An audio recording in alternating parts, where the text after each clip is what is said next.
Welcome everyone to the Miskatonic Playhouse and to our playthrough of the scenario Jolene, modern day Call of Cthulhu scenario written by yours truly. I am Sabrina Haeze and I will be your keeper for this evening, and I would like to introduce all of my marvelous cast members who are about to meet, in one form or another, the mysterious Jolene. So, Phaedra? Hello, I'm Phaedra, and I'm playing Dr. Richardo today, the professor of the occult. Very mysterious. Very. And Newman? Hello, I am T.A. Newman, and today I am playing Dr. Alden Wachowski, who is a psychiatrist. Okay. And Lydia? Hi everybody, I'm Lydia and I'm playing Private Investigator Tony Xavier. Marvelous. And last but not least, Pete. Hello, I'm Pete and I will be playing Nurse Brian Jacobs, who is a hospital nurse. Wonderful. Okay, so let us get right into the story. It is September, first week of ye mythical year of 2019. Pre-COVID, pre-social distancing, all of that sort of thing. A year, for many, that is perhaps bright with promise, but not so much for the four of you. Not anymore. On this particular drizzly September afternoon, the four of you have arrived in the beachside town of Santa Cruz, California. Santa Cruz in the Bay Area is a city of contrast, which you all notice as you drive in, whether together or separately. You came down Highway 17 from the airport in San Jose, and the moment you entered town, it became very clear to you the difference between the haves and the have-nots. As you drive along the beachside areas, you see millionaires' homes, brightly colored, well-kept, manicured lawns, fancy cars in the driveways. Some of these must be upwards of 5 million. Many of them are used as rental properties or vacation homes. Many of them are empty as you drive past. And as you go past the wealthier side and drive more into the center of town, you see homeless people under every overpass, standing on street corners, holding up signs, asking for help.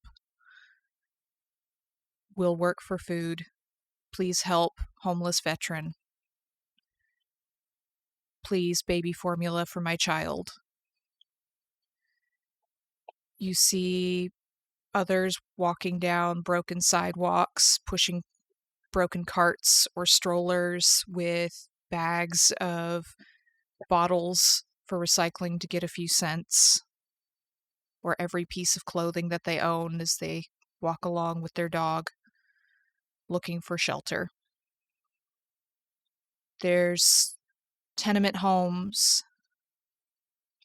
smaller houses that look very crowded with broken windows, poorly kept lawns.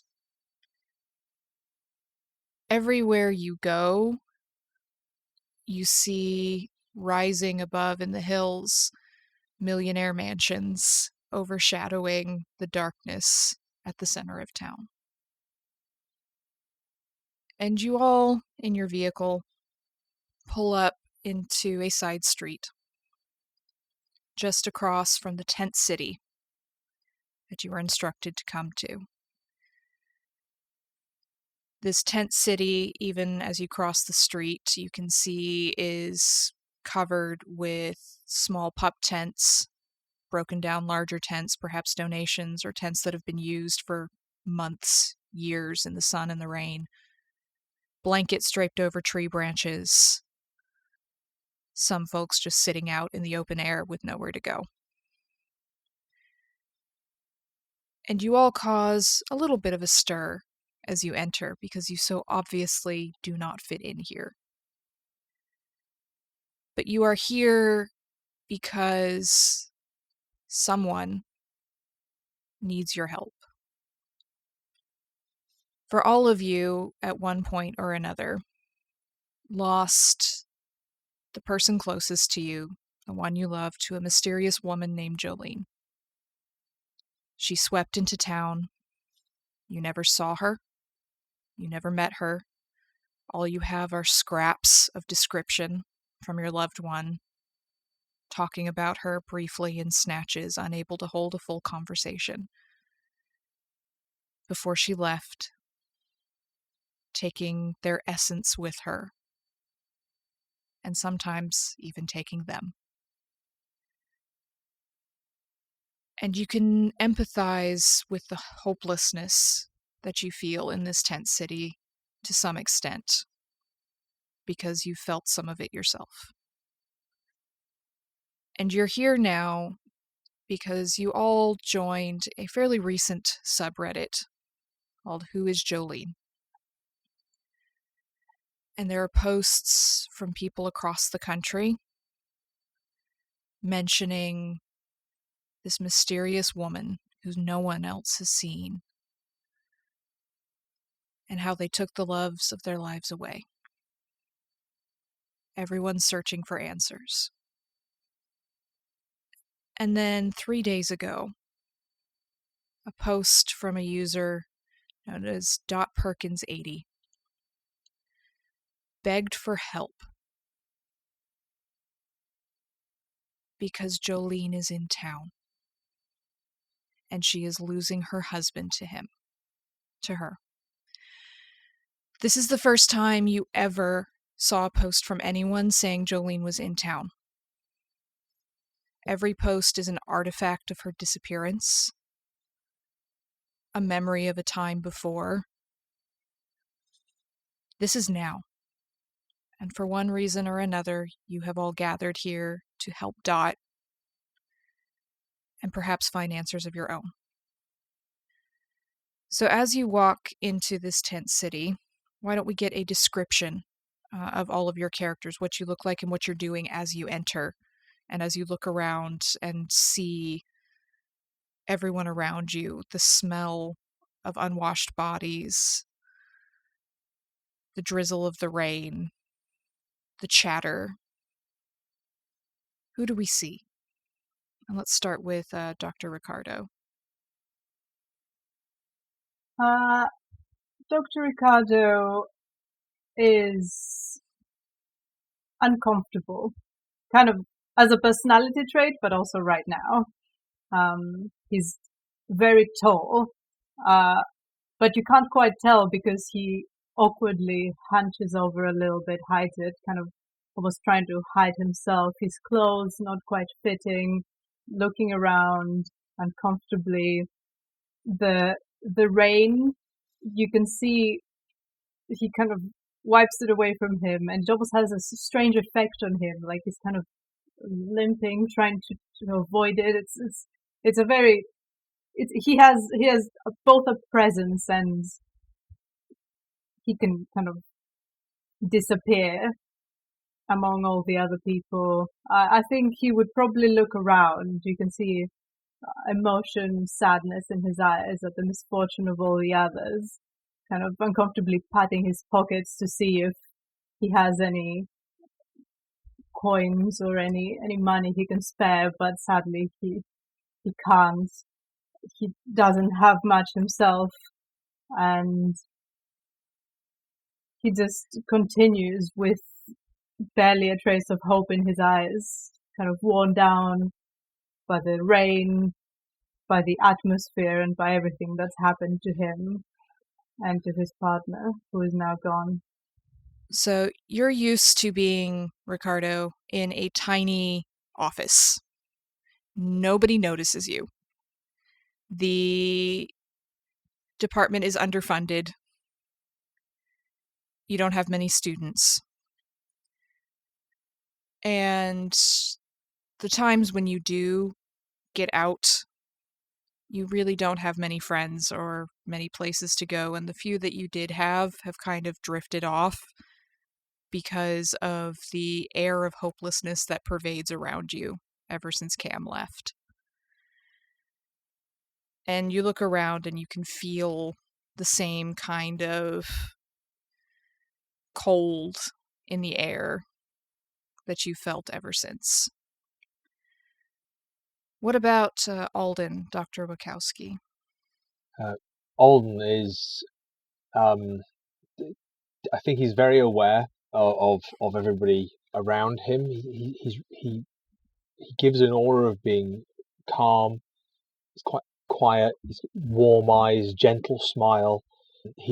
As they got out of the car, he was just checking the subreddit on his tablet, but then almost immediately realizes where he is and the tablet would mean in this environment, and he kind of puts it back away in his satchel, and he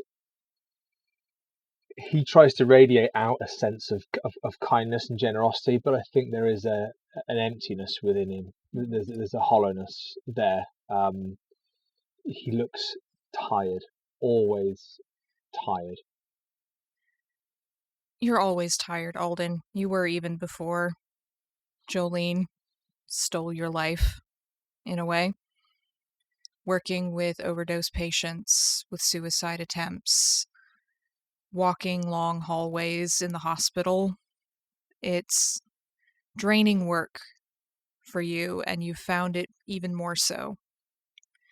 You can't help but feel a connection to some of the people you see. People sitting with wine bottles clutched in their hands, staring dead ahead. The broken needles scattered around one tent. You've seen this. You know this. But it's so hard to care.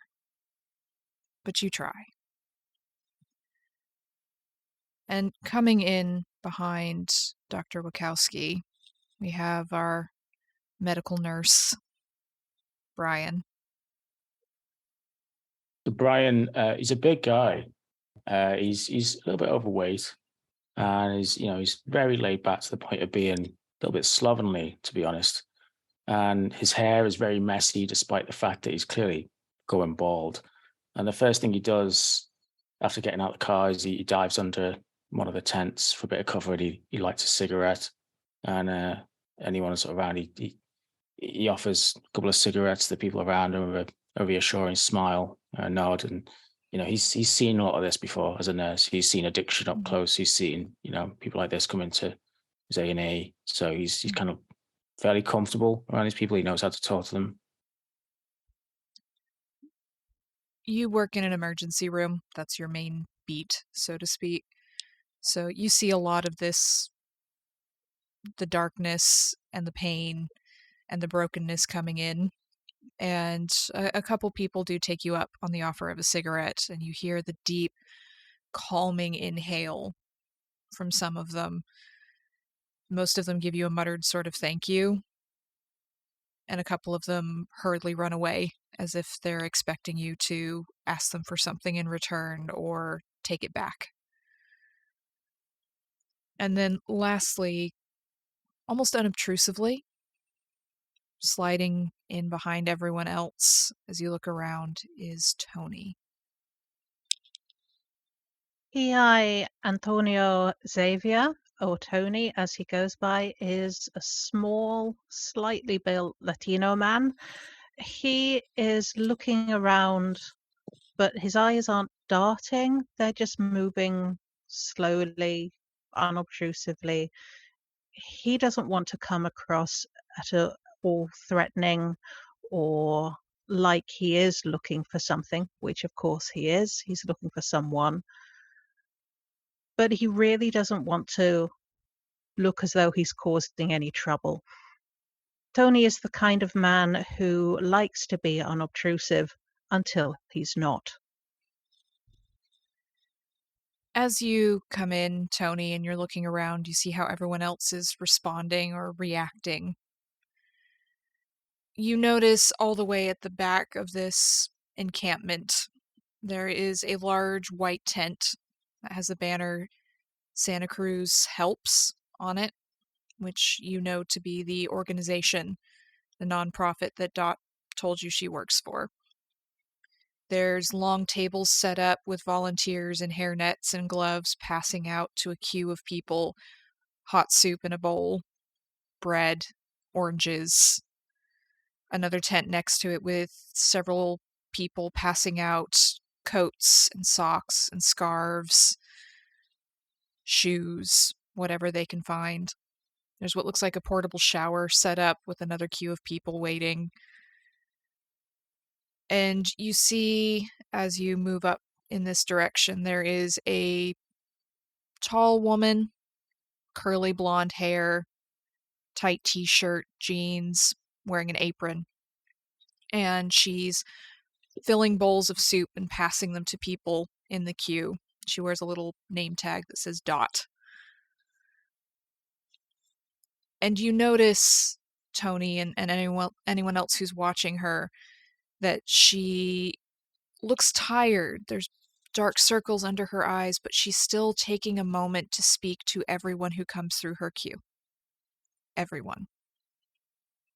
She pats them on the hand. She asks them, Jerry, how's your dog? Did you manage to get his flea medication? She talks to a young person who's very obviously pregnant and carrying a toddler under one arm. Nick, I got your baby formula and maybe some vitamins if you just come see me after dinner. And she just seems to connect with every person who comes through, person after person after person.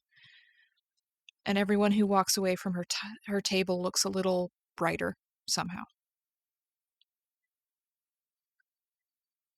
So what do you all do at this point? We all awkwardly kind of know each other, don't we? From the flight over and the drive over, and we've been in the same subreddit group. Mm-hmm. Does someone want to go over and say hi? I think that might be it's Dot Perkins 80. Yeah, it's Dot. We should go and say hi. She's busy, but I'm sure she'll be happy to see us. I'm gonna go. He puts on a I mean, smile. it's why we're here, right? Yeah. Let's go say Just let her hello. know we're here, and yeah. Maybe we should give her a hand until the line goes down a bit. Give her some time. And Keeper, can I have Mhm. a quick glance around the room to see if there's anyone who might need some medical attention in any fashion? Absolutely. Give me a spot hidden. There's lots of people around you, sitting outside their tents, eating their soup, or there's one older gentleman playing a harmonica, sitting next to you with multiple glass bottles strewn around him. I think with this cigarette smoke, which is fine in my eyes, I don't seem to see anything because I've failed. Okay. You do a quick glance around, but it being about 5 p.m., people getting their food and the volunteers going around and offering some first aid in some cases, it's a little hard to see anyone individual who might need help. Maybe you'll find someone as you move around later, but at the moment, everything looks, as far as you can tell, under control. Okay. Keeper, as Dr. Richardo goes over to speak to Dot, I'm going with, but purely to observe the interaction, kind of gauge Dot, and also Dr. Ricardo. Excuse me, and also Dr. Ricardo. Okay, so you can give me a psychology roll as you're watching people. Nico, are you going up to talk to Dot while Alden is observing you? Or yeah, I mean, Dr. Ricardo might be shy and awkward, but actually he's deceptively charming. He has that kind of like reserved likability to him. So even though he's uncomfortable himself, that he knows that people tend to like him at first impression. So he's happy to put on his shy smile and go up and introduce himself and say, "We're here." Okay. Dot looks up as you walk up to her table, and she looks you up and down and seems to quickly gauge that you don't belong here and can I help you? Are you here to help with the delivery or? Dot, it's Dr. Richardo from Reddit. Hi. Oh. Good to see you. You're doing such great work here. We do our best. I have a few more minutes of work, and if you want to jump in and help, we could always use more hands. Yeah. You want everyone? We're gonna help. Oh, there's more of you? Oh, wow, marvelous. And she passes you these plastic food service gloves and a hairnet, and she directs you over towards where they're passing out bread and those little packets of butter and things.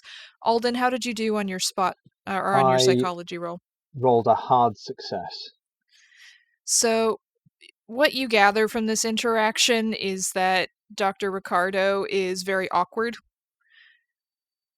and seems to be a bit uncomfortable in this interaction, but he is genuinely trying. And you see that Dot is very comfortable, whether it's talking to the people in her queue, because even while she's talking to Nico, she's still passing things out and she makes sure to smile at people and talk to them. You also notice that the people coming through this queue seem to really like her. Their body language changes the moment they get up to the table. And despite how tired she looks, she has an energy about her while she is serving that you remember having months ago, and she somehow still has it. So Nico gestures to you, Alden, Brian, and Tony, like, jump in the line. Seeing how if Dr. Richardo, if Nico's a bit nervous that I'm coming forward with my thumbs up, just going, "Oh, it was great, good." Thanks. Hairnet. Brian, do you go up as well? Yeah, I'll go up to Dot and I'll be like, "Oh, hey, is this all you? Oh, this is fantastic. You've been doing this for a while?" I've been working with Santa Cruz Helps for a few years now. We do what we can. Some volunteers, some of us move up to actual day job kind of thing. But yeah, local community health centers and so on. We all work together. Oh man, Can't do it one at a time. You need to take a load off. Hey, yeah, look, I'll do this. You talk to the guys, and I'll and he starts snapping on the gloves and the hairnet, and he's like, "No, you go talk to Dr. Richardo and Dr. Wachowski, and I'll take over." Let's finish up together. Many hands make light work, as the good Lord says. Yeah, sure. And so she works alongside you. She seems to have a little bit more energy, noticing that there's 4 of you now here to talk to her. Tony, as you're observing all of this and you see Nico gives you kind of a wave, I'd like a listen roll from you. Okay. Mm-hmm. That was a fail, sadly. 65 against 40. I'm guessing that the pots and pans are kind of clattering a bit, or maybe the dog starts barking. You get a little bit distracted by the older gentleman with the harmonica, because there is now someone else who is joining in by tapping on a tree stump, and they seem to have a sort of impromptu little band going on. It's very out of key, very out of harmony, but they seem to be having a good time. But it's giving you a bit of difficulty actually tuning into what's going on around you. So as you all pitch in and assist Dot in passing out meals and clothes, you see volunteers going around with first aid kits and wearing lanyards indicating that they're medical professionals, whether nurses or nurses' assistants. Dot's chatting up a storm, telling you all about how they come down here every night to serve a hot meal. They're trying to get money to expand it into breakfast, maybe give 2 hot meals a day, how they just started up their needle exchange program, and that there was a lot of resistance from the city council about it, but they managed to get all the proper permits and everything. And she's just talking about her work. She seems to be very enthusiastic about having listening ears and people who are willing to not only listen but to help.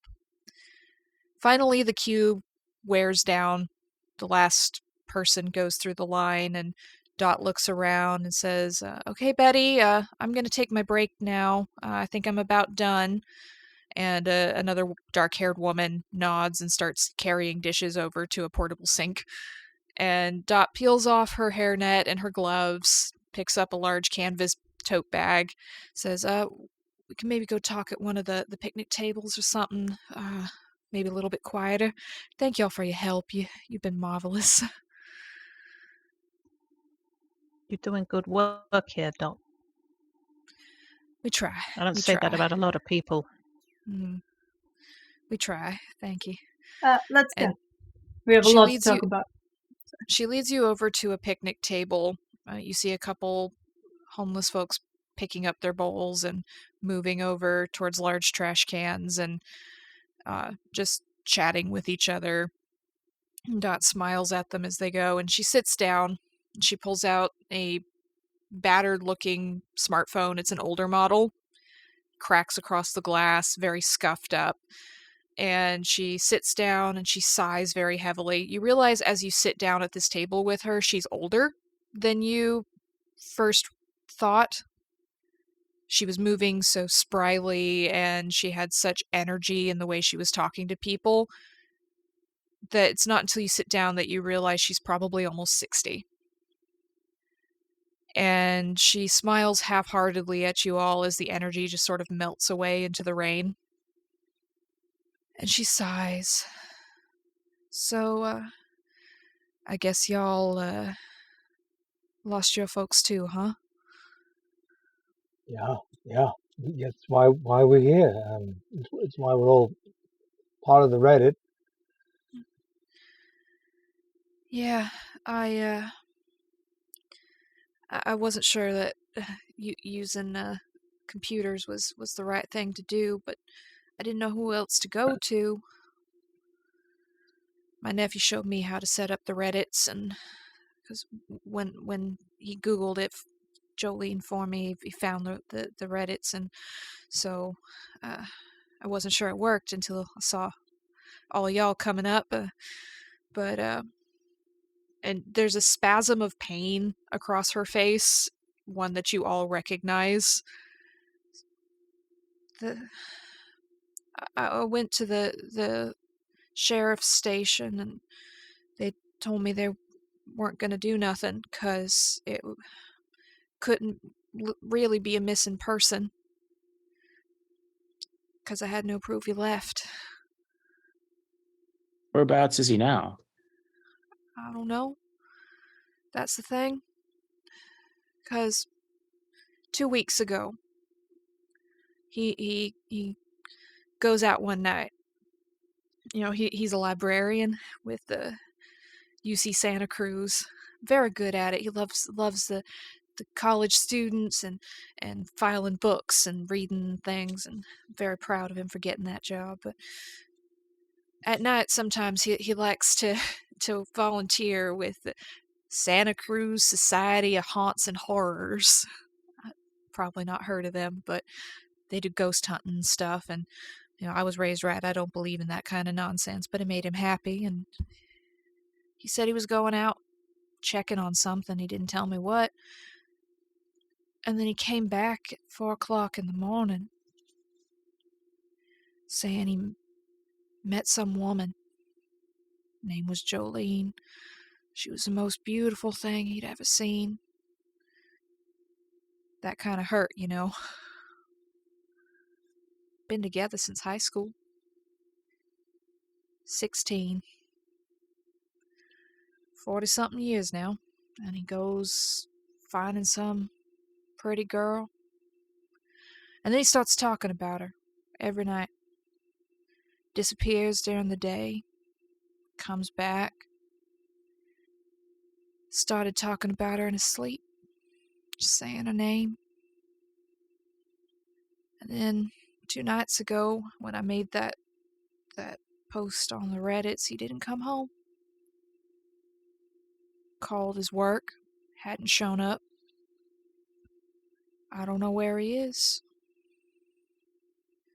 I hope they're still here. He's all I got. I hope he's still here. And I was hoping someone could help. Since it's not just him, but why would some pretty young thing want to take my Tommy? That is exactly what happened to my Cam. If there's something to be found, if there's a person here we can find, we will find her, and we won't stop, because don't let this make you feel like you've done anything wrong, or like that you're not pretty enough, or anything like that, because, well, Cam had never been with a woman before. She found them uninteresting, repulsive even, which Cam is gay, and there's no way it was as simple as just a romantic attraction. I would have known. But what else would she want? We ain't got nothing. We're not rich. We barely make rent on a 1-bedroom apartment. Maybe she's taking their organs. I don't know, but she's taking them. She starts looking a little frantic. It's okay, Dot. You've done the right thing. You reached out to us, and we're here, and we're here to help. We'll find her. I don't think it's organs. My wife, she met Jolene, but she hasn't disappeared like your respective partners, but she fell ill. And to the moment that she fell into a vegetative state, all she did was talk about Jolene. There's something else going on here, and I think staying calm and talking about it and sharing our experiences and Dot, did you say that did you ever follow your Tommy? Did you ever follow him out anywhere that we might look? She looks a little bit uncomfortable. You can see, I'm not even going to make you roll for that, Alden, because you see her body language shift a little bit. And she says, well, my mama didn't raise me to be a jealous woman. But, yeah, I followed him. First week. I had to see what kind of woman could take my Tommy after so many years, and he was talking so strange. And I followed him out one night. He said he had to go meet someone at Coffee Vanna, his favorite coffee shop. But I knew he was going to meet her, and so I snuck out. I ain't never done anything like that before. It's not like me, but and she looks like she wants to say more, but she's a little afraid or embarrassed. Dot, there is no judgment here. There's no judgment here. We have all done everything we can. You have done nothing here to be ashamed of. You're looking out for Tommy. We understand. Yeah, that. you did the right thing coming to us. I'm not surprised the police wouldn't help you, to be honest. If you want something done, yeah, you do it yourself or you get your friends in. And we're your friends, Dot. I got a picture. That'd be helpful. She pulls out her phone, and it takes her a minute to scroll through, and she pulls up a photo album, and she pushes the phone across to you. You can see on the cracked screen. It's a bit blurry, but there's what looks like an older man, balding, wearing a Hawaiian shirt and jeans. His back is to the camera, and you see he's holding hands with a woman, in this long blue trench coat. And she's in sort of half profile. Her head is turned to look at him, but the camera's a little too far away to catch her completely. And you see just this long, wavy auburn hair pouring over her shoulders. She's so pale, she almost glows, and there's just this ever so slight smile that you can just see the hint of on that bit of profile. And Dot says, "Oh, she's so pretty. She's a real pretty woman. She's so young. I don't know what she want with my Tommy." I don't think that's her. What do you mean? Well, I've seen her too. And she doesn't look anything like that. She has short black hair and olive skin. That's a different Jolene. Oh, no, when I was talking to my Olivia, she said that she was a small woman. She had a buzz cut and tattoos. She's supposed to have tattoos all over her. No, my Alex. My Alex, who she took with her when she left town. He was my best friend, and then he was my partner, and then he was something a lot more. But she's dark. She's got amber eyes, dark skin, long hair, wavy dark hair. Well, clearly she's wearing disguises. Or there's more than one of them. A cell working together. You mentioned organs. That's a possibility, but trafficking is what I'm thinking. Human trafficking. Like a Jolene cult? And my wife is in the hospital. She's not being kidnapped. Have you checked her organs? Are they all there? Yeah, yeah. I'm sorry. I didn't. Dot looks voice. at Brian just pleadingly. He's like, "Look, guys, I don't think it's organs. My Rita, when she passed, all her organs, she had them all. She had them all in place. And look, from what I know, she was Jolene was short, pale, curvy, red hair, light blue eyes. From what Rita was telling me, maybe she's wearing a wig or something like that. But I mean, there's definitely something more to this woman. You can't fake height. Platforms. I'd like a sanity roll from everyone as you're all having this realization. Let's see. Oh. Fail for me. Ooh, nice one, Newman. Shush! Don't tell the keeper. I just got a. You know I can see it, right? Oh, don't, Rina! Don't tell the keeper. I mean, oh God. Okay, so the two of you who succeed, you're kind of rationalizing it away, right? It's makeup, it's platform heels, it's wigs, it's something. But Alden and Brian, perhaps it's because you've watched your partners slide into coma and pass, and you've spent so much time thinking and remembering and clutching onto every last detail about this woman. You lose 1 point of SAN as you struggle to grasp the fact that there's something deeper happening here and you have no idea what. At this point, Brian lights a cigarette and his hand is visibly trembling as he does it. I don't know who you folks saw, but that's her. He was calling her name.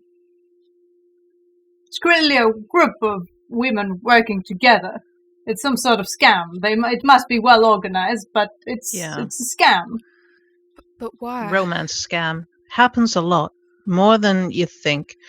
Usually it's online. Usually they don't do it in person, but I am sorry. But if That's what it's looking like to me. If it's a scam, wouldn't they want something? Money? Something we have? I mean, they didn't take anything from Rita except our love for each other. Yeah, That's all she took. gets up from the table and just kind of turns away as he's like in his bag. You kind of like popping some plastic cup and kind of crunches a little thing in his mouth, and he just, as he's crunching it, just kind of says, "Romance scam? What are they taking? I mean, apart from your partners, I mean, my wife, she's in the hospital.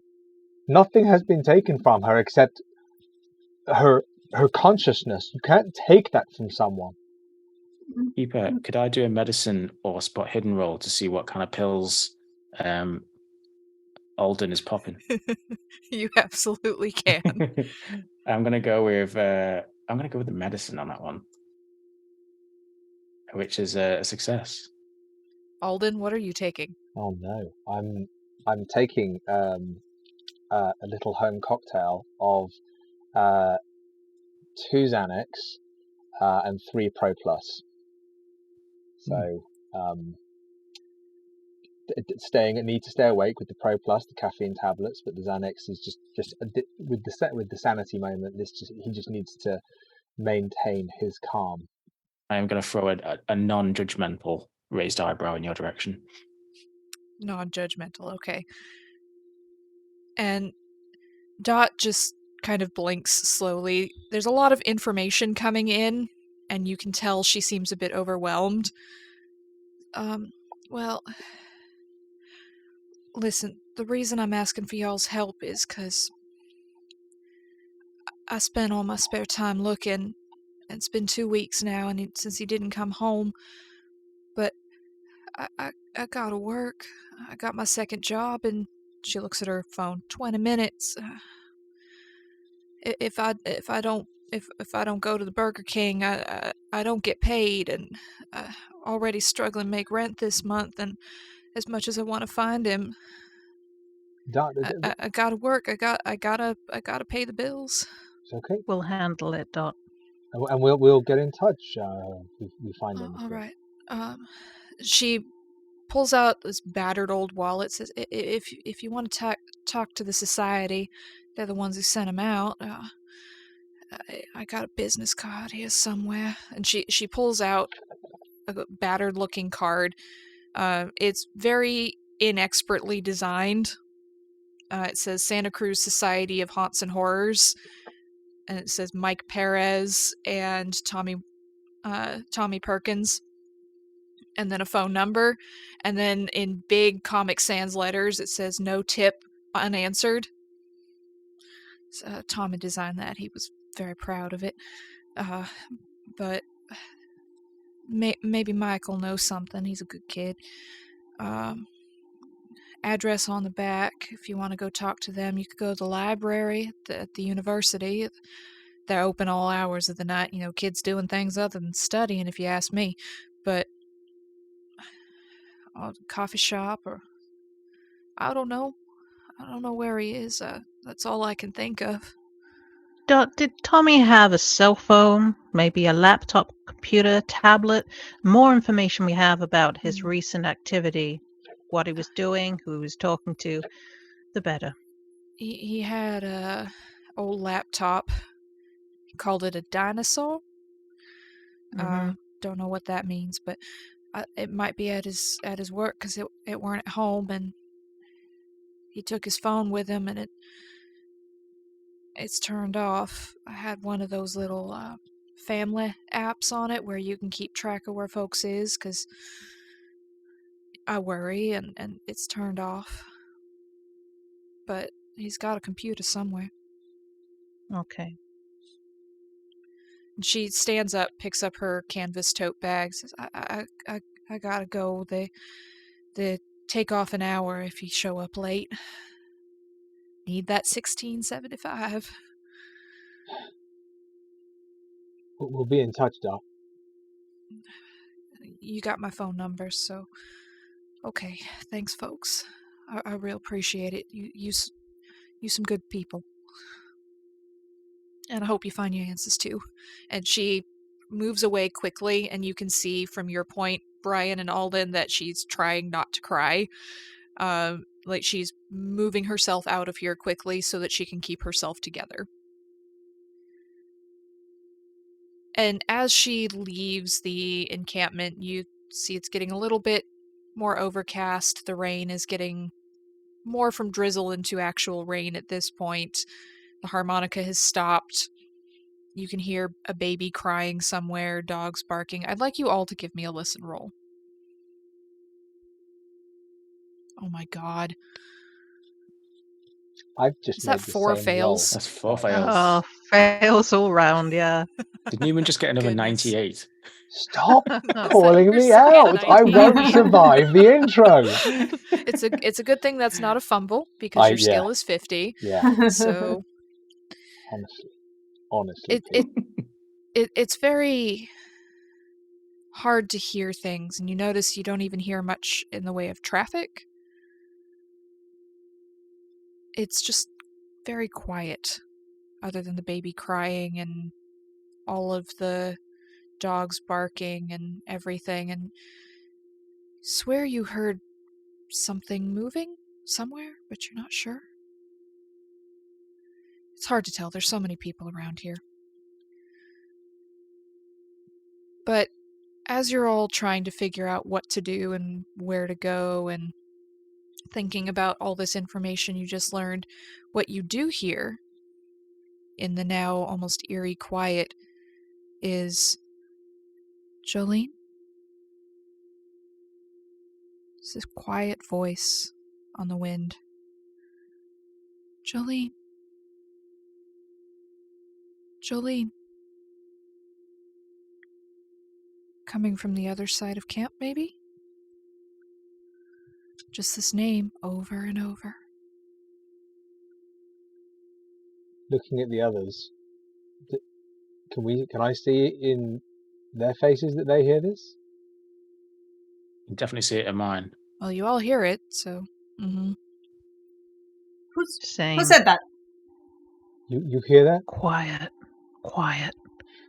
Don't let them know we heard it. Should we try to Don't let- follow it? Yeah, but Keeper, quiet. Keeper, was it? Is there any way of knowing whether it was a man's voice or a woman's voice? Or It sounded pretty feminine, you'd say. Can I push my listen roll? Yes, please. How are you pushing this?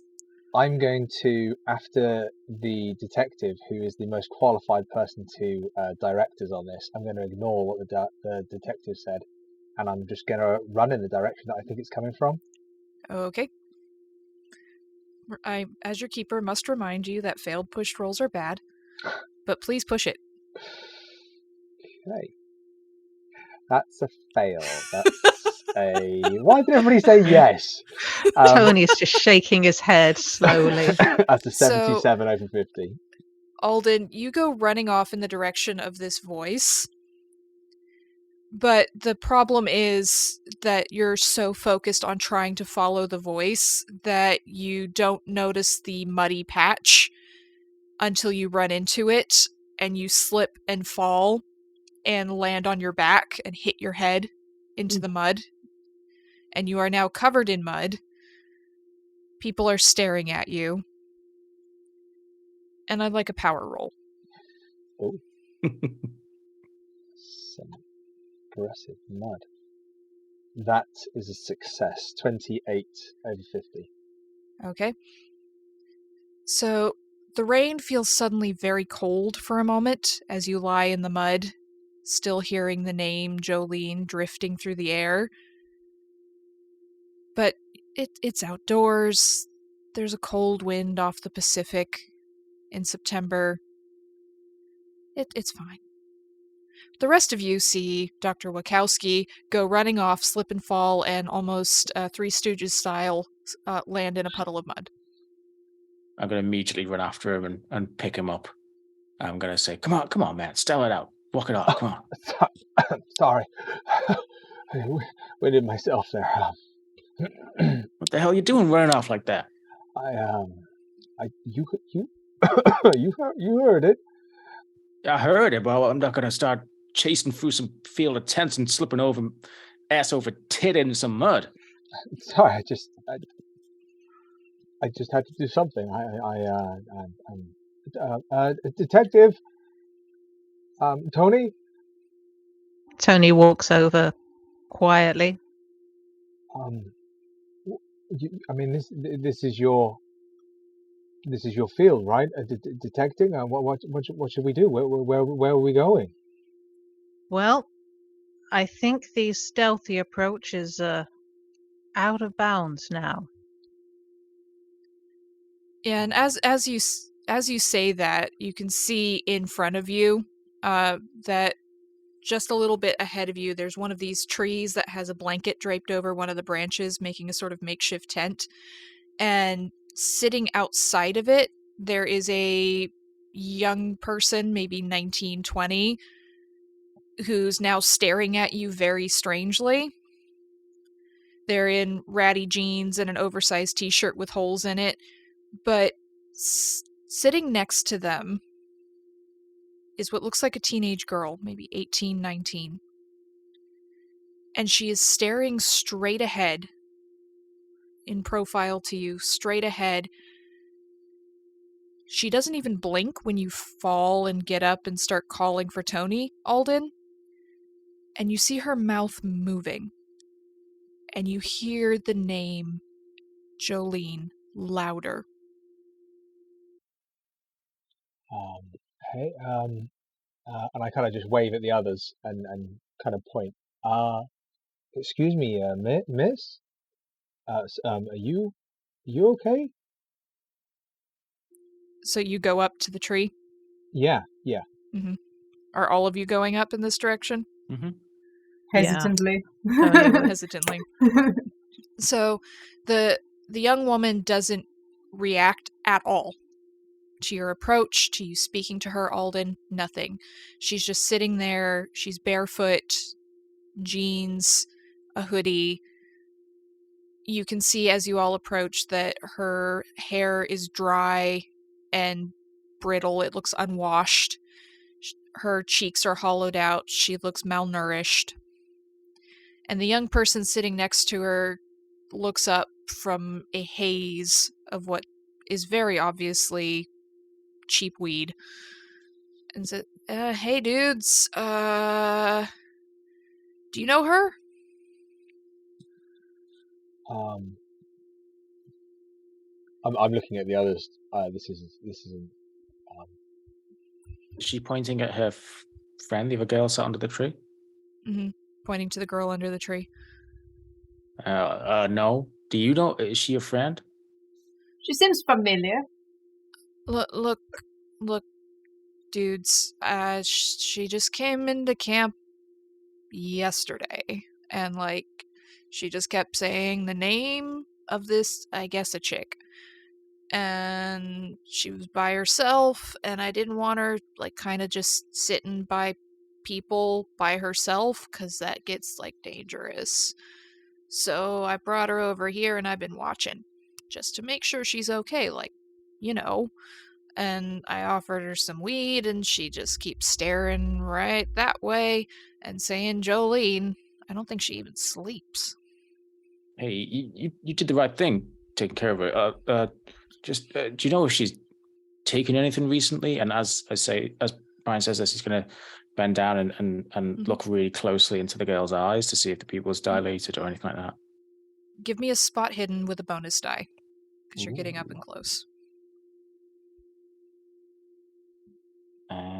That is a hard success. Fantastic.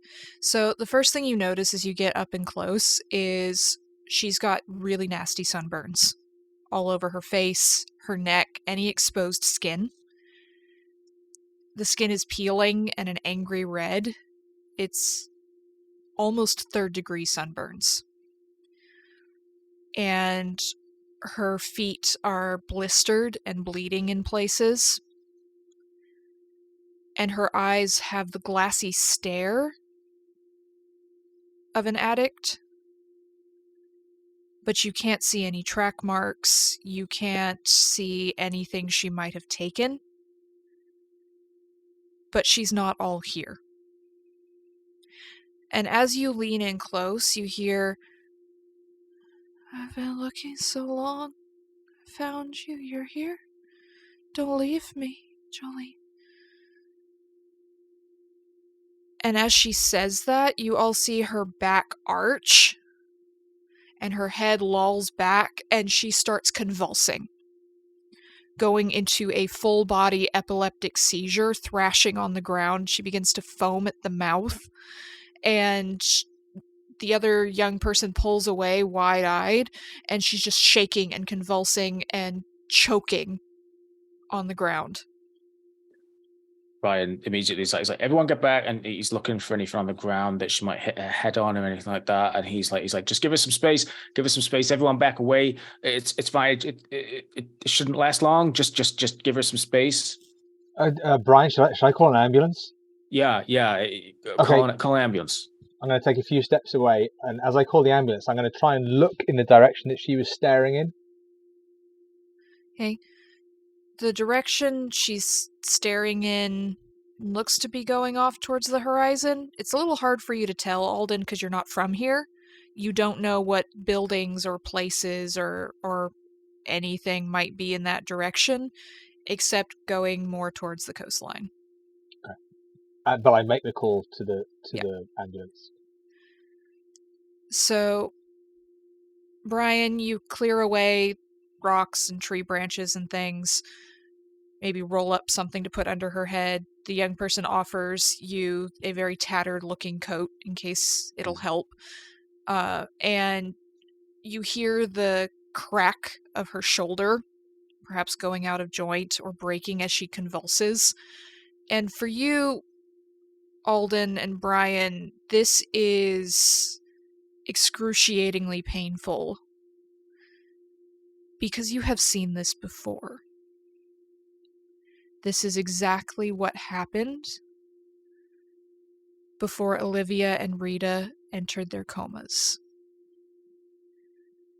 Brian, you remember her dragging her into the ER, carrying her, calling for someone as she convulsed and she thrashed, holding her down on the bed as someone tried to stop the seizure, and then unable to prevent whatever it was that was causing this before she slumped and fell back and slipped into a coma. I'm going to assume that me and Alden have already chatted a lot about our partners and that, so I'm just going to look at him as he glances back and just give him this look with my eyes that's just like, again, this is happening again. And Nico and Tony, you see the girl just sort of collapse back and her eyes roll back in her head, and she passes out. Alden, you can't get through to anyone on your phone. There's very poor phone signal in this area, and every time you think you've managed to call someone, you hear, hello? Locate? Help? And one of the volunteers from Santa Cruz Helps has now come running up, carrying a first aid kit, and they just sort of push you aside, Nico and Tony, and they're going up towards her, and they look at you, Brian, and they nod a thank you. Okay, if everyone can move back. Sir, I don't bother calling 911. Even when we do get through to them, they don't send anybody down here. I'm just going to take her to the hospital. Okay. God. Hey, guys, have you got anything? IV drip. She needs fluids. Look at her. She's been in the sun for days. Mm-hmm. Like, get her some fluids. Yeah, we gave her some electrolytes when she first came in, but and you look and you see there's just what looks like a Gatorade bottle with liquid in it, not Gatorade. The label's been torn off. She hasn't touched it. I'm just gonna take her to Dominican, and they start wrapping her up in a blanket, checking her pulse and everything. Maybe they can get an IV, and we don't have the equipment here. But thank you.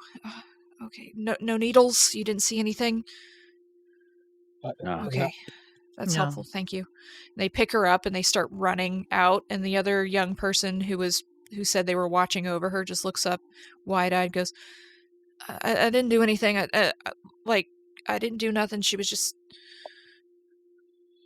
It's Is she okay. okay? Yeah. she's with the right people now. We saw what happened, Okay. and Whoa. I hope she's okay, man.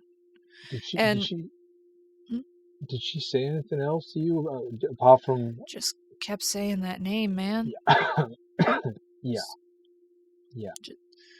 You want some? And he holds out a little rolled up bit of Mary Jane. No, thank Okay. you. I'll pass. Thank you. We're good. Nico and Tony, you can both give me spot hidden rolls. Okay. Well, yeah, if Roll20 will let you. Ooh. Extreme. Oh, another fail for Tony. I think Okay. Nico has been just looking around really Yeah. nervously. He doesn't know what to do with the situation, but at least he can look around. Mm-hmm. So you look around, Nico, and you see on the ground close to this bottle of what looks like a sports drink, but partially hidden by the blanket that's hung over the tree branch is what looks like a wallet. Small, beat-up wallet. That over there, is that hers? The wallet. Can I take a look? It's not mine, man. No one else been over here. Maybe it's hers. Yeah. Cool. He's gonna reach over and pick it up. So you pick up the wallet, and inside you find an expired driver's license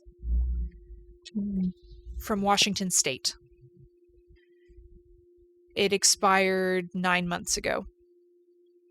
And the name on it is Sarah Watkins. And based on the birth date, she's 19. And the picture is definitely of her? Yes. Right. Only in a much healthier state. Okay. There's a couple expired credit cards. There's a $100 bill in the wallet that hasn't been touched. And there's a picture of a golden retriever. And that's it. Well, looks like her name is Sarah. Oh. So it's not Jolene. Okay. Thank God, no. Okay. I'm just gonna kind of almost in a very lovely way, but not in an aggressive way. Just kind of almost put my hand on Nico's back, Dr. Ricardo's back, and almost kind of nod to Tony and Brian, and just move away from this young gentleman so that we can talk almost to ourselves for a second. Okay. Nico, I've been thinking, I'm sure if we had the chance to speak to Sarah, you said her name was? I don't think she'd be giving us a description of Jolene that any of us recognize. No. Nico, this is hard for me to say.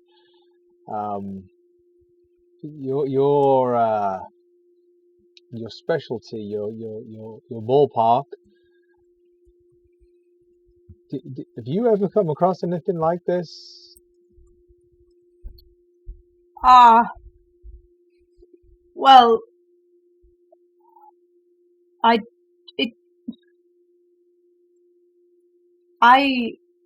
believe that there's a way to explain everything. I am a theoretical researcher, and there's nothing about this that makes me feel that this is not just humans playing mind games with each other. And I see in Sarah's driving license that she is from Washington State.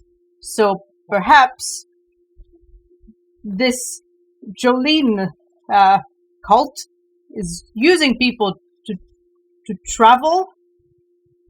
Maybe they don't have valid driver's licenses and they need someone to get them through borders. I don't know, but what I know is that I will find out, and it's. But if we, But you do make a point. We should go talk to those ghost hunting. yeah, people. Mike Perez, you'd know what he's talking about, right? Because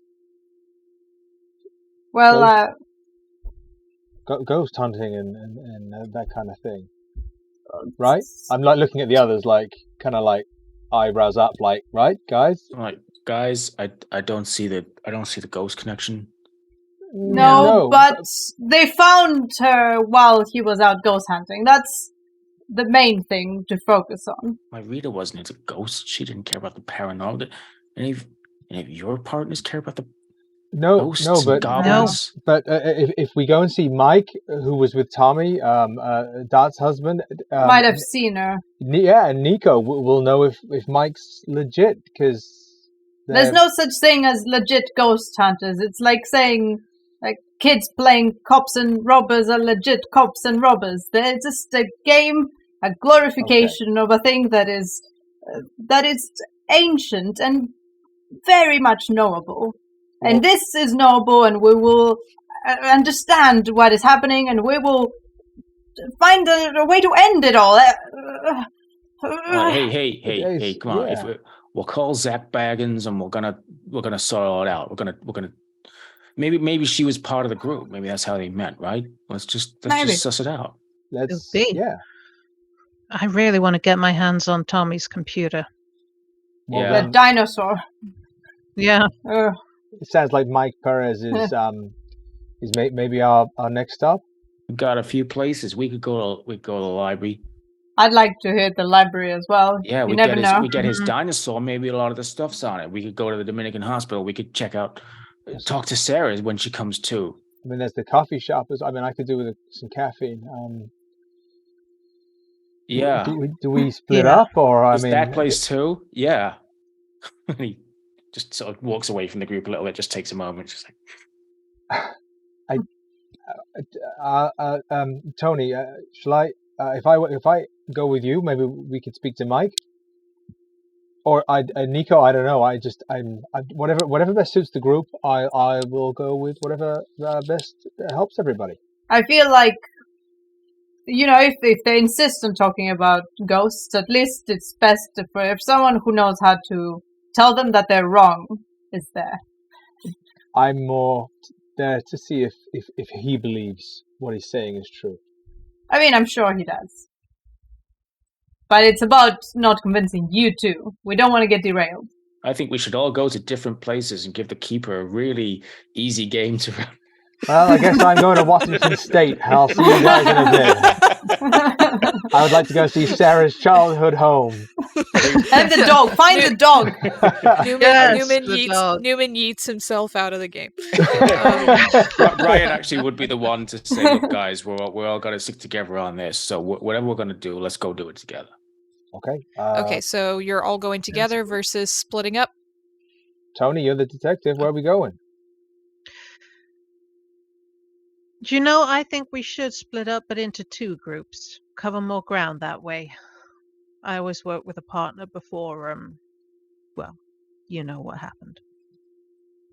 You had it happen too. Wherever you want us to go. All right. So I'm going to take the ghost hunter, because if that's where the computer is, that's where I'm going to be. Dr. Nico, you said you wanted to also speak to the ghost hunter. You want to come with me?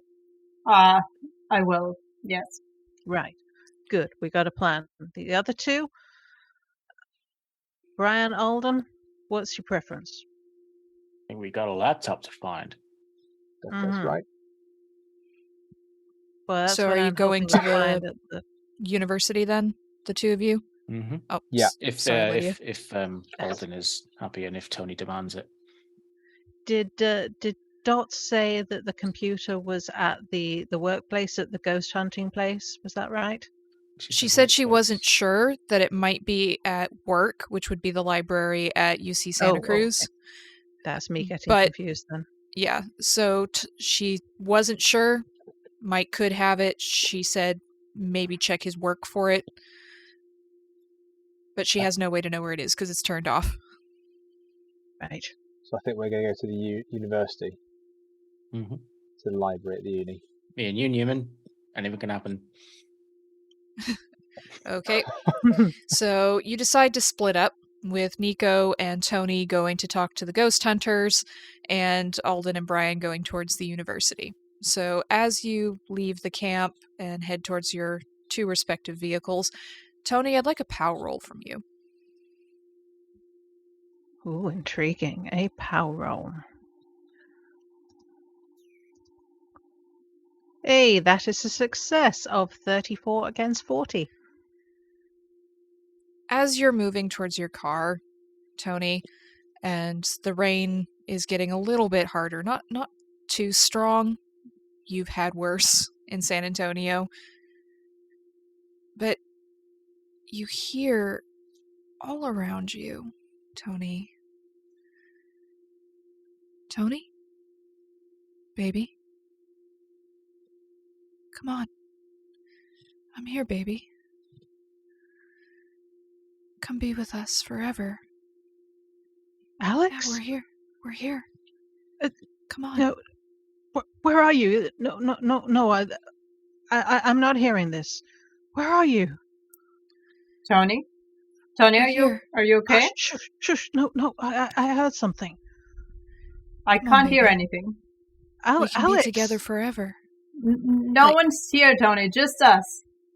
I can And hear then- him.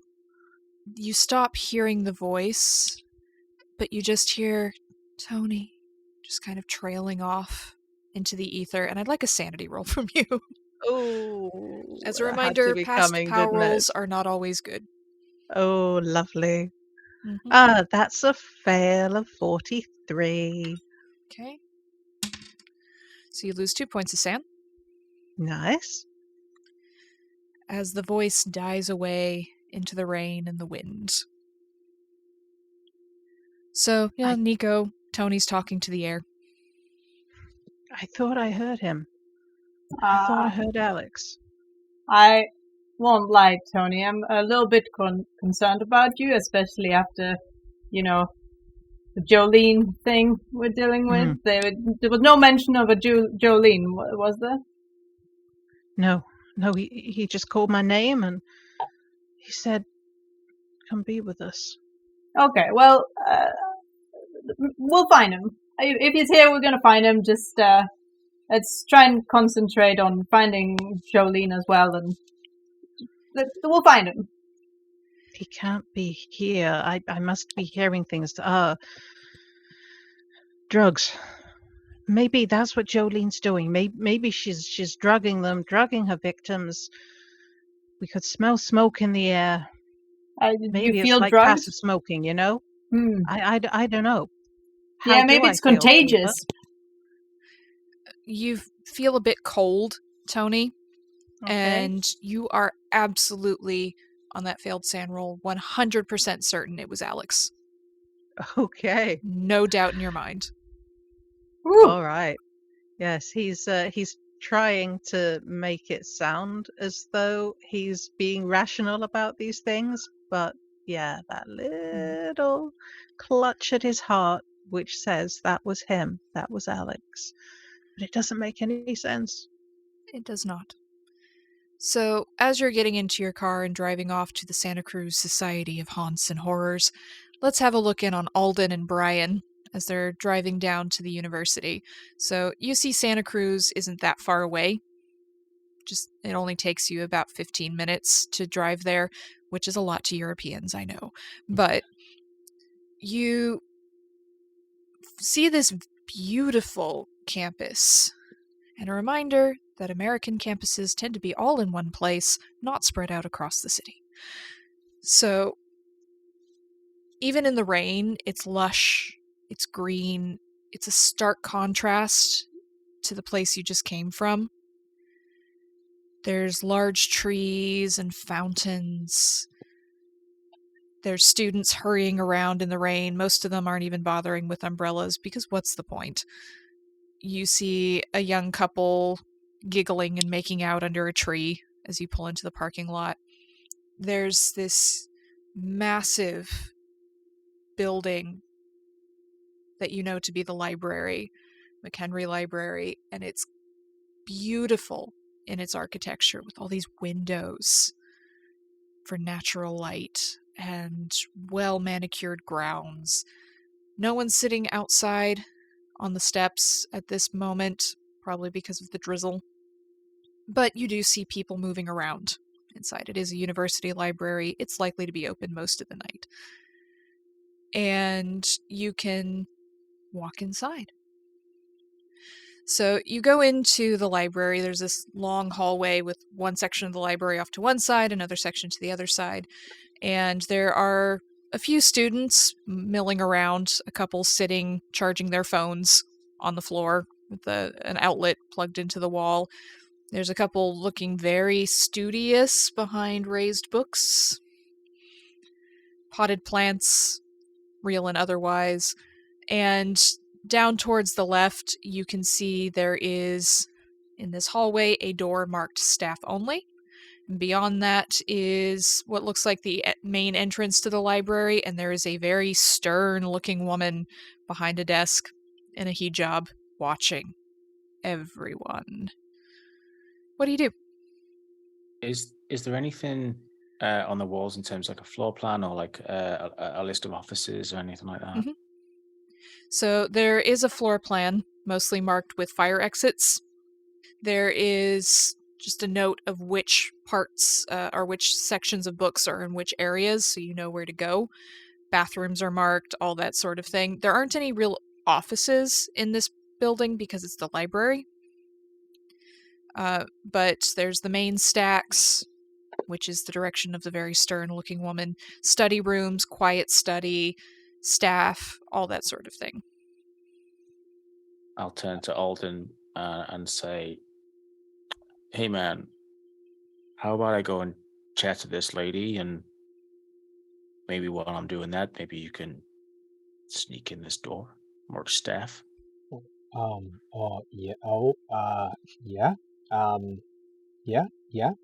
But like, be quick, right? Be quick. So sneaking in the door, nice and quick. Yeah. Should I talk to the woman and you sneak in quick? Hey man, if you want to do it that way, that's fine. I mean, whatever you want, right? I'm just thinking maybe some of his stuff's in that room, maybe the dinosaur's in there, right? But either You way, seem we to can... know what you're looking for, so maybe All right, maybe I'll right. speak to the lady and you do the sneaking.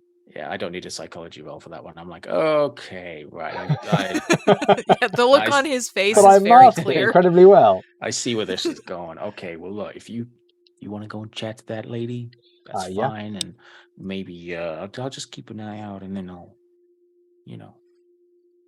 Should I say that we're here because we know Tommy, or should I play visit in academia?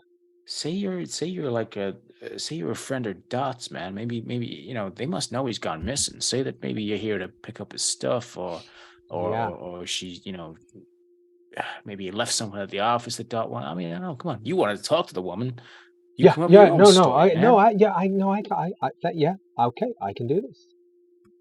Okay, so Alden, you amble up to the desk in your attempts at distracting this woman. She's standing very neatly. She is impeccably dressed. She looks at you over her glasses at the end of her nose. She's wearing a name tag that says Mariam Barami. And she says, "Can I help you?" Hello, Ms. Barami. My name is I'm Dr. Wachowski. I'm a psychiatrist. I'm here from like an academic, and I'm here from Michigan. But I'm also here for a friend, and I thought I'd come and introduce myself. Dottie Perkins. She mentioned you. She said I should swing by, so I thought I'd come and say hi. I hope I'm not interrupting. Perkins. And she lifts her glasses slightly. Any relation to Tommy? Yeah, that's right. Tommy's partner. Do you know where he is? He's missed work 2 days in a row. Yeah, and I'm Dot's real worried, and that's why I'm here to help as well. Give me a charm or persuade, whichever you're better at, and if you succeed, you'll give Brian a bonus die for sneaking into the staff room. Okay, I think I'm going to go with charm. And I failed.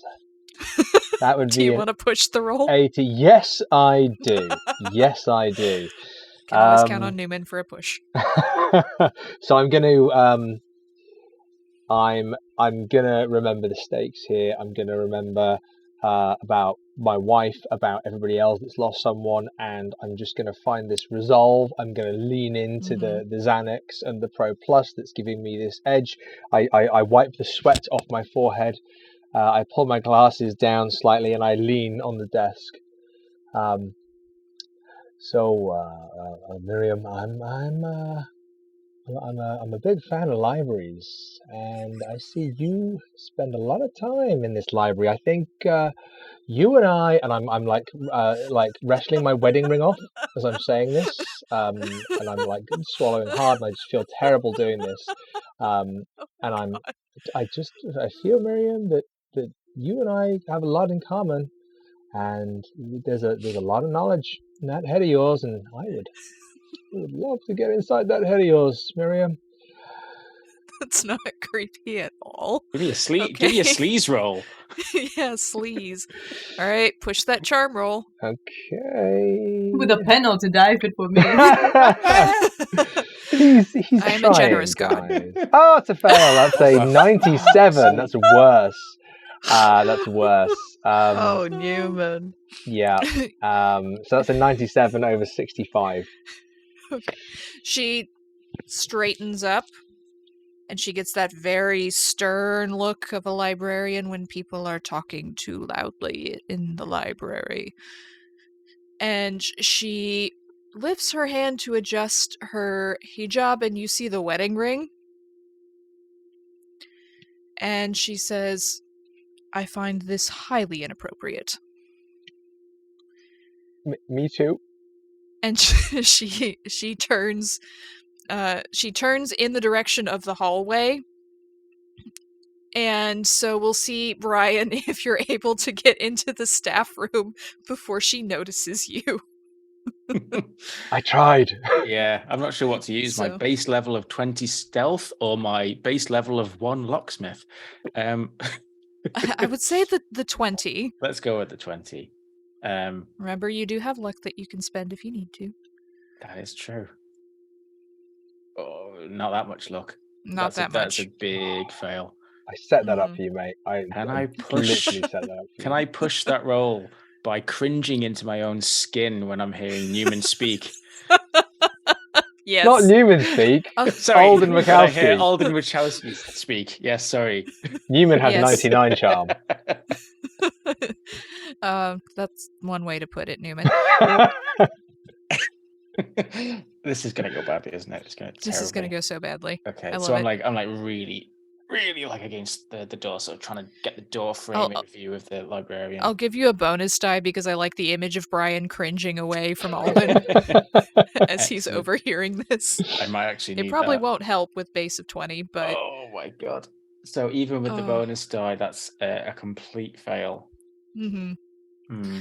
So Miss Barami looks down the hallway and she looks at you, Alden, and she looks at Brian.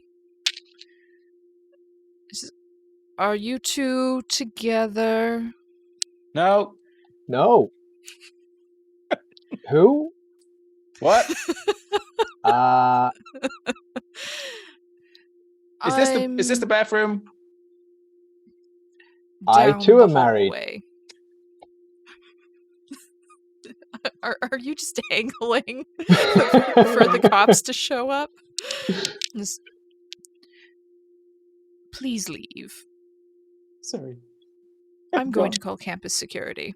And she turns away towards the phone. So, I will allow you, Brian, to slip into the staff room, but you are going to have very limited time to get in and out before campus security shows up. Excellent. I just bust in that, and I'm like looking around for I mean, obviously just a giant sort of like 2010 zero laptop. Yeah, so you see main staff area with like coffee maker, tea, a fridge, that sort of thing, and then off to your right is a smaller room with a row of lockers and names neatly printed on them, so you'll easily be able to find Tommy's. Brilliant. So I you run over to them, and I'm just like scanning down it. Hopefully find the one. So we'll leave you there for the moment and switch back over to Tony and Nico, who are hopefully having a better evening. So you drive a little bit further out, about 30 minutes, and you put the address from the card into Google Maps, and it's a little surprising because you turn into a neighborhood. Not a row of businesses or downtown buildings, but an actual neighborhood. And it is a nice neighborhood. The homes look Victorian and very well kept. The lawns are also manicured. There's no cars on the street because the homes have garages. There's no children's toys lying around. There's no noise, really. And you'd estimate the cheapest of these homes probably costs $2 million. But you drive down to the end of this cul-de-sac, and there's an imposing Victorian brownstone with a very neat fence around it, and a bedraggled sign in the rain that says, "For the Santa Cruz Society of Haunts and Horrors, please use the side entrance." How can a couple of small-time ghost hunters afford a place like this? Maybe they rent in the basement.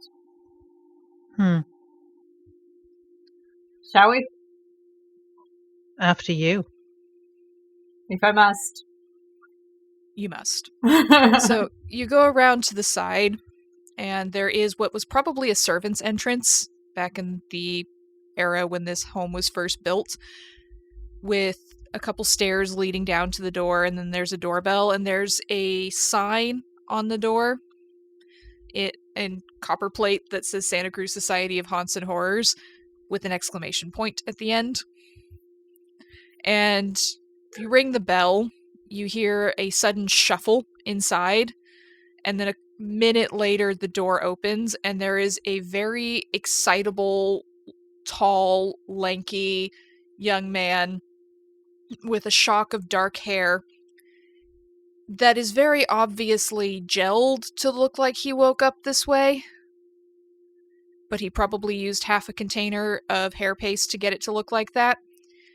He wears a very simple pair of jeans and a t-shirt that are so simple that they probably cost $600, and loafers, and he's bouncing a little bit on the balls of his feet. He says, "Santa Cruz Society of Haunts and Horrors, how can I help you?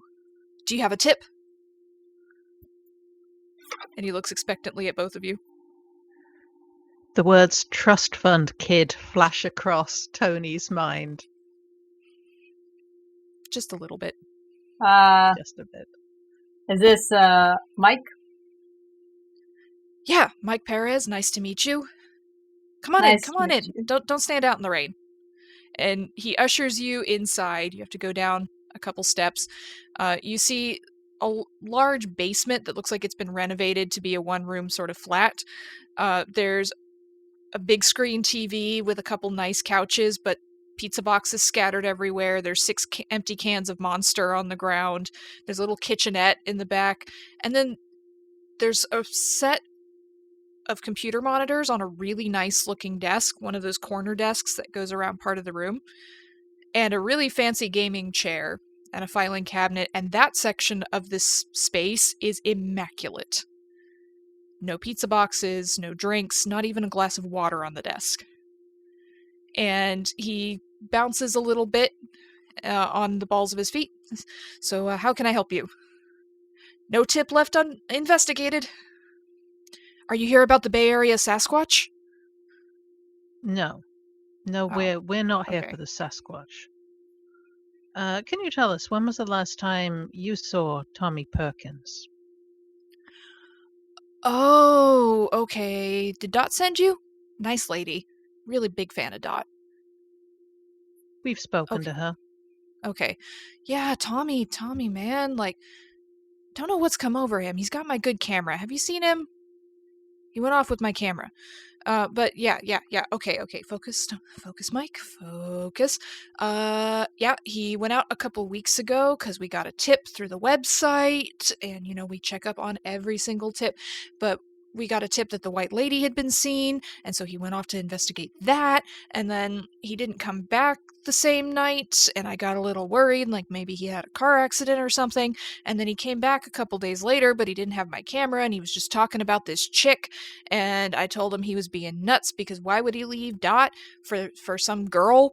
And then last time I saw him was 5 days ago, maybe, at Coffee Vanna, and that was the last time I saw him, and I've been trying to call him, and he's not answering his phone, and yeah. Huh. So, Can Just like we flood of words. can we see the tip you mentioned? Do you keep files or? Yeah. 1 moment. And he whips around and goes back over to this really neat office space, and he pulls a set of files out from his filing cabinet and he flips through, and he says, okay, as he's flipping through, do you know about the white lady? Like, is that a thing that you know about? Like, I've met a few. because They're like not really my cool. not my type. we're from that's out a joke, of town. right? That was funny. Okay. So he pulls out this file and turns around and he's still talking. It's like he doesn't have a filter to stop himself from talking. Okay, so a lot of towns have their white ladies, right? Like, this is a very common ghost story. Like, there's a lady who's dressed in white usually, and she haunts like a house or a cemetery, and she's supposed to have been murdered maybe by her husband or something. Nobody really knows. But the thing with the Santa Cruz white lady is that she is the one with the most documented sightings in the entire country.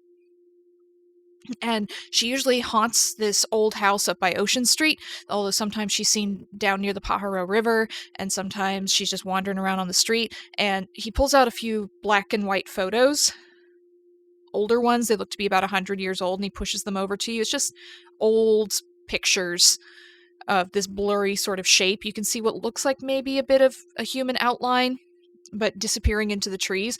And we got some of these, and he pushes some night vision photos over to you, and they're also pretty blurry, but they're very similar. He says, so we've been checking it out, right? Like, every time someone sends a tip, we find it. And then 2 weeks ago, we got this tip on the website. Have you seen our website? Tommy was working on it. It's really cool. And so, like, okay, what was I saying? Yes, the website. We got a tip, okay? And so it said the white lady was seen down at the Hook. Do you know what the Hook is? You're not from here, are you? No. Do you know who Jack O'Neill is? Famous surfer? Revolutionized surfing? No? Okay. So the Hook is like this bit of beach down near Jack O'Neill's house, and people go surfing there all the time. It's really nice. It's a bit secluded, like it's a bit harder to get down to, and someone said that they'd seen the white lady there, and well, she's never been seen by the beach before. So, like, that was just, whoa, if we could prove that she moves around and is not just in that one area, like, that would have been really big. And I was already working on a blog post for the website about her, and then this whole thing came in, but I had to go to a stupid dinner with my parents for, like, the mayor or something. Do you So have Tommy the said files he'd do for it. us to see? Oh, yeah. Like, you interrupt his flow of words, and he seems to, like, static out for a moment, and goes, yeah, and he pushes a whole file folder over to you. Thank you. So, like, Tommy said he was going to go check it out, because I had to go to this stupid dinner thing, and he took my camera, and then he didn't come back. We'll try and find him. We'll try. Cool. I mean, he's a nice guy, right? Like, he helped me start this thing up, and like I use the money, and then he does all the cool stuff and the research at the library for all the things we look into. Like, have you heard about the boardwalk vampires? I'm afraid we don't really have the time. We're a bit of a tight schedule, but maybe we'll look at your website Cool. later. Okay. Right. Okay. But like, Can we take these files? Yeah, if you bring them back. I mean, I've got them digitized, but it's really helpful to have physical evidence of things, because when people doubt you, you need to show them the actual physical copies, because then they can't accuse you of photoshopping stuff. Yeah. And he's Yeah, still yeah. talking. He's still talking as he hands it over. We'll bring them back, hopefully alongside Tommy and your camera. Oh, okay. All right. Yeah, like, have you seen that Jolene chick?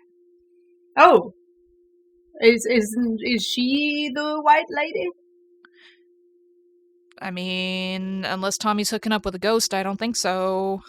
But like, she's hot. Have you seen her? What does she look like? Auburn hair. At least I think it's auburn. It's like Huh. kind of reddish. And really cool trench coat, man. And she was wearing a white dress, come to think of it. Huh. But she can't be a ghost, because she was a real person. But yeah, I went to find Tommy because he had my camera, and he was at Coffee Vanna, and he was talking to her, and yeah. But he wouldn't talk to me. And she got up and she left, and he followed her. Guy's And then- obsessed, man. No one saw him again. Okay, well, thank you for your help, Mike. Tony, did you have anything else to ask? No, I think we got everything. Cool. Shall we go to the And, library and give these a little read? Yeah. Let me know if you get my Let's- camera. Yeah, we will. Don't We'll worry. be in touch. Thanks for your help. I'm sure you needed a lot financially. It's a good camera. All right. So you head back out into the rain. And we'll go back to the library, where Brian is desperately trying to get things before Alden's horrible flirtation gone wrong causes problems. So, Brian, you find Tommy's locker, and you pull it open, and I'd like a dexterity roll. Mm-hmm. Surprisingly, that is a fail. I am So you working my pull- magic out here, and you fail. Can I push that one? This is more of a passive roll, Okay. because you're not expecting to be doing something. This is more me asking for a reaction. Mhm. So this is not something you could really push here. Because you yank open the locker door, and you're in a hurry, you're in a rush, you're not really expecting anything to happen, and you hear a shattering of glass as what looks like a laptop and a camera and a stack of papers come falling out of the locker and land on the ground at your feet. Is the glass the laptop screen? The laptop's closed, and it does look like it's probably from 2010, 2011, one of those old Lenovo laptops. But the camera is definitely smashed. Okay. I'm gonna just grab it all. I Okay. just sort of like. I guess I'm wearing like a jacket. I'm gonna try and stuff as Mhm. much of it in the jacket and like zip it up, and then as quick as I can, just make for the exit. Okay, so Brian hurries out. Alden, you catch a glimpse out of the corner of your eye of Brian running for the exit.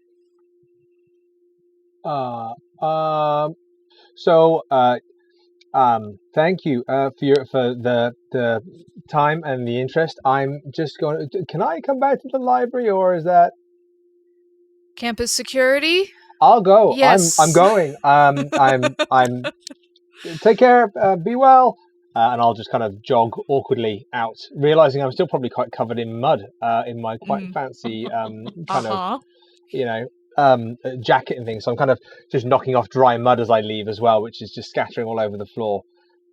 Okay, so you run for the door, and I'd like a group luck roll between the two of you. Oh. So who has the lowest luck? Luckily, Phaedra's not there, so Yeah. That's Yeah. what I was she's- going to say. You're like him not there. I got Yeah. 70. What's Which yours? is the Yeah. luckiest thing that My could luck happen. is 40. It's on you then. How about a 91 over 40? Oh, Jesus Christ. We just can't catch a Oh. break, can we? Roll 20 is calling for violence today.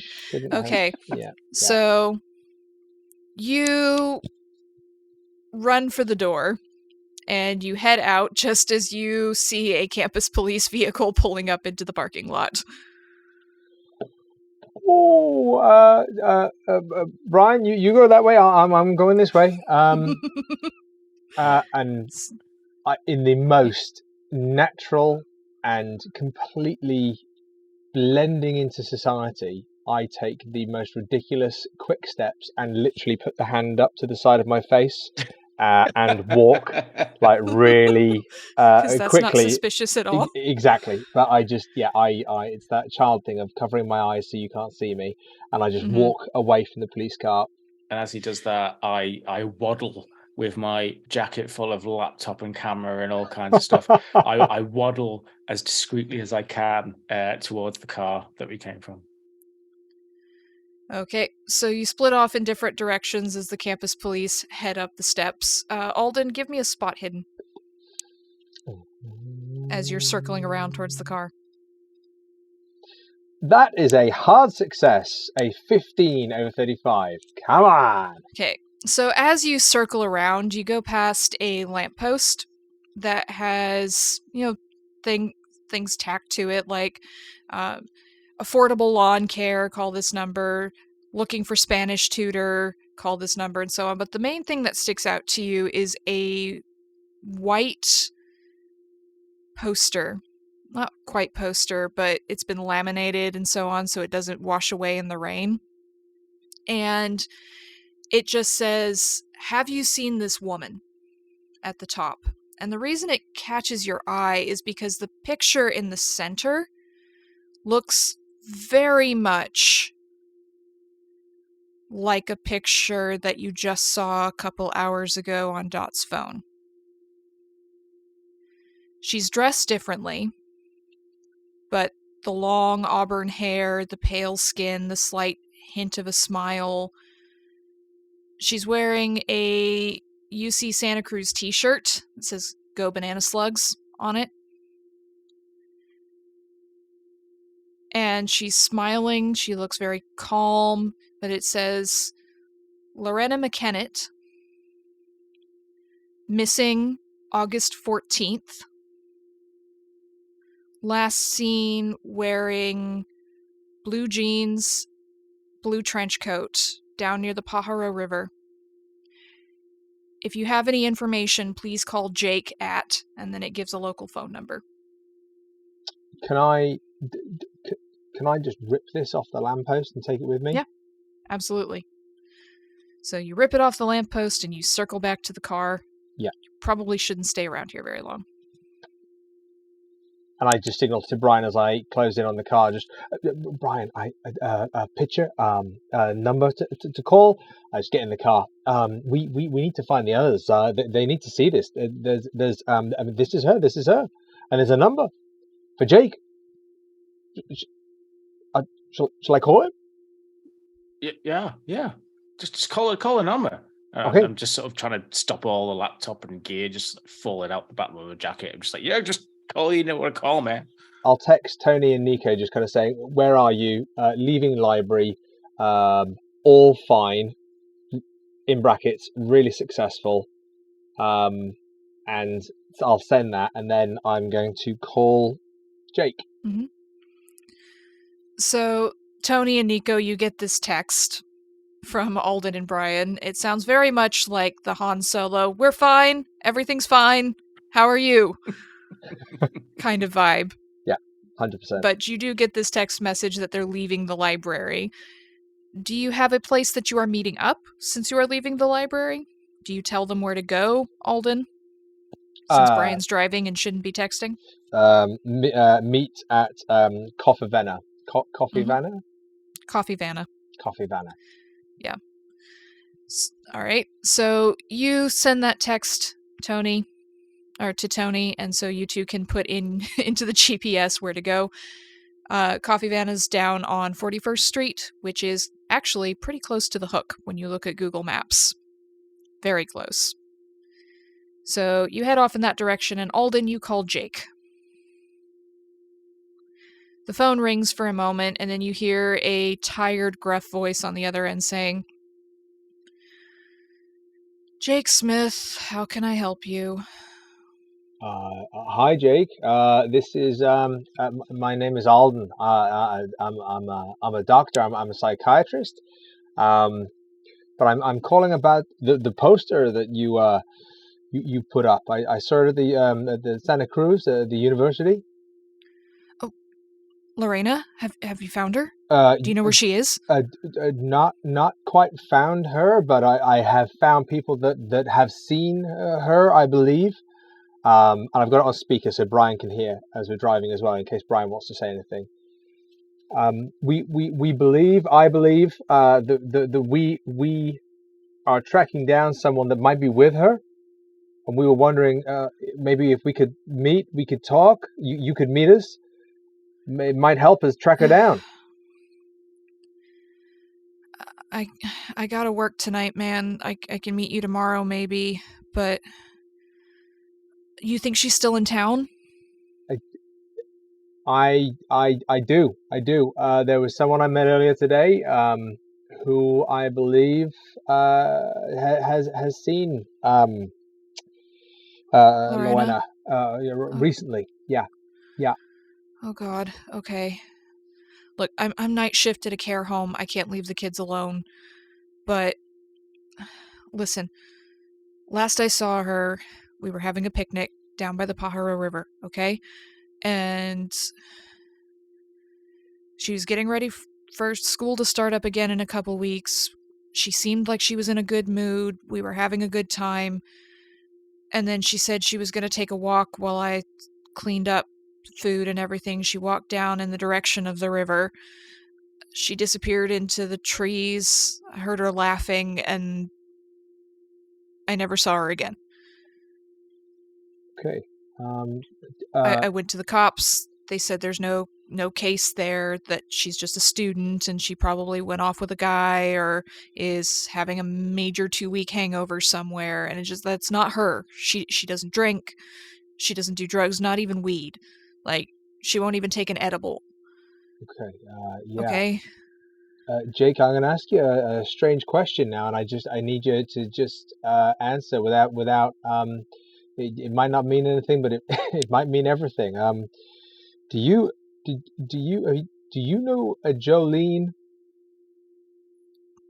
No, that doesn't sound familiar. No. Did Okay. did Lorena ever mention a Jolene? Lorena? No, she wasn't into women. Okay. Oh, yeah. As I said, it might not mean anything, Jake. Listen. Can you ping me on this number when you finish work, and I'll let you know where we are, and hopefully we can get together.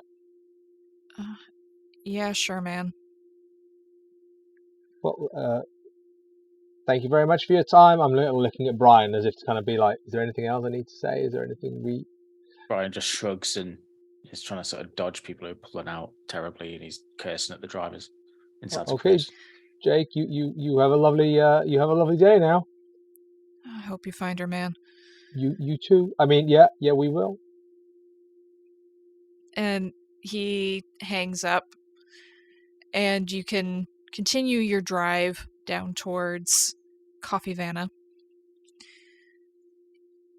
Both cars have to go down past the boardwalk, which is a famous amusement park in Santa Cruz.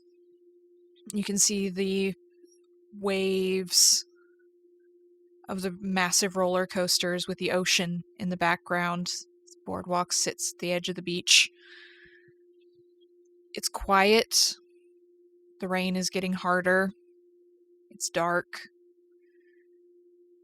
People don't really know how to drive in the rain around here, so it gets a little dicey in some places.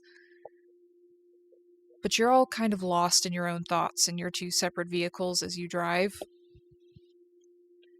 And Tony, as you got into the car, and now as you're sitting looking out at the rain, swear you hear Alex in the rain. Come on, baby. I'm waiting for you. And you can't get it out of your head. Alex? Alex, where are you, honey? No, Tony. No, not right now. No, I can hear him. I can. I cannot, and that should tell you something. I know this sounds crazy, but I can hear him. Alex, where are you? He's not in the car. Does it sound like it's coming from a particular direction, or is it just like it's all around my you, head, everywhere? Mm-hmm. Okay. Alex, tell me where you are.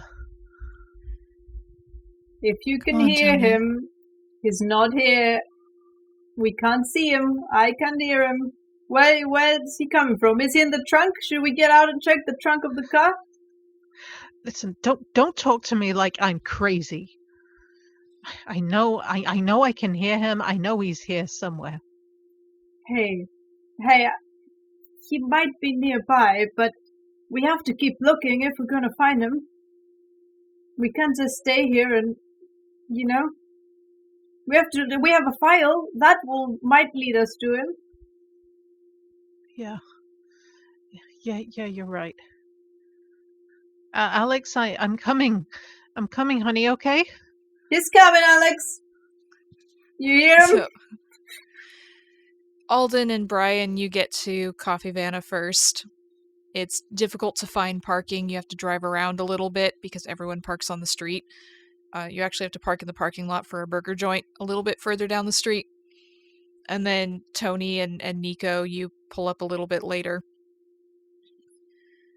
So you have this stack of papers and a notebook that fell out of the locker, Brian, and you also have a smashed camera and a maybe broken laptop, but maybe it's an old enough dinosaur to be fairly sturdy, you're not sure.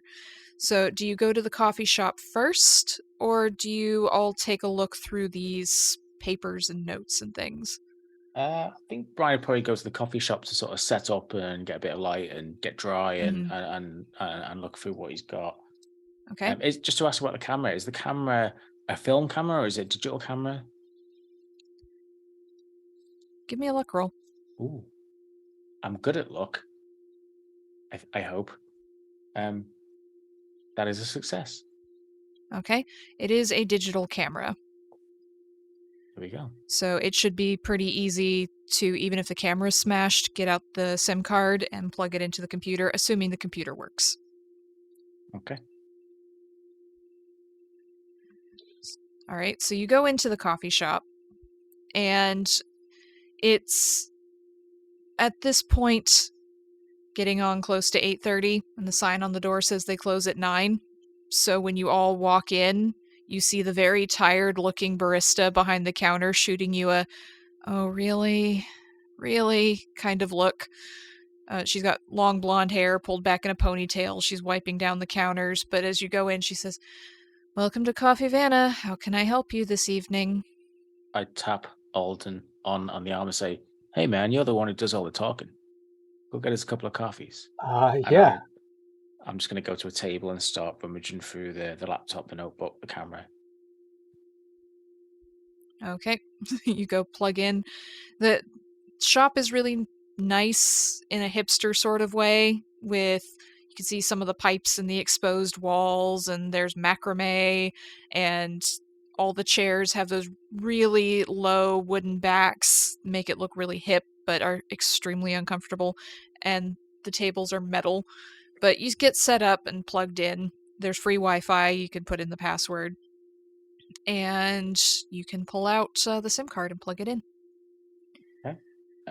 Yeah, that's what I do. I start rummaging through all the files and seeing what I can do.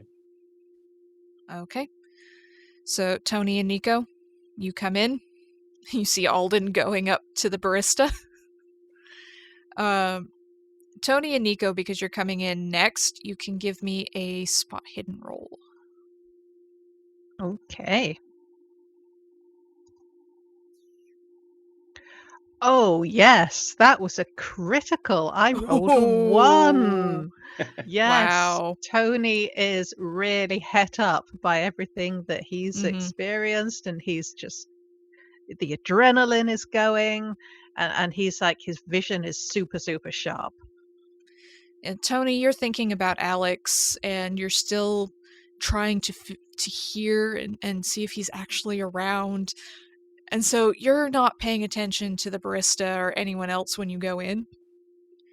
And you see in the back down this hallway towards probably where the bathrooms and things are, there's a coat rack with a long blue coat hanging on it. Does this look like the blue coat in the photo that Dot showed us? It does. Ooh.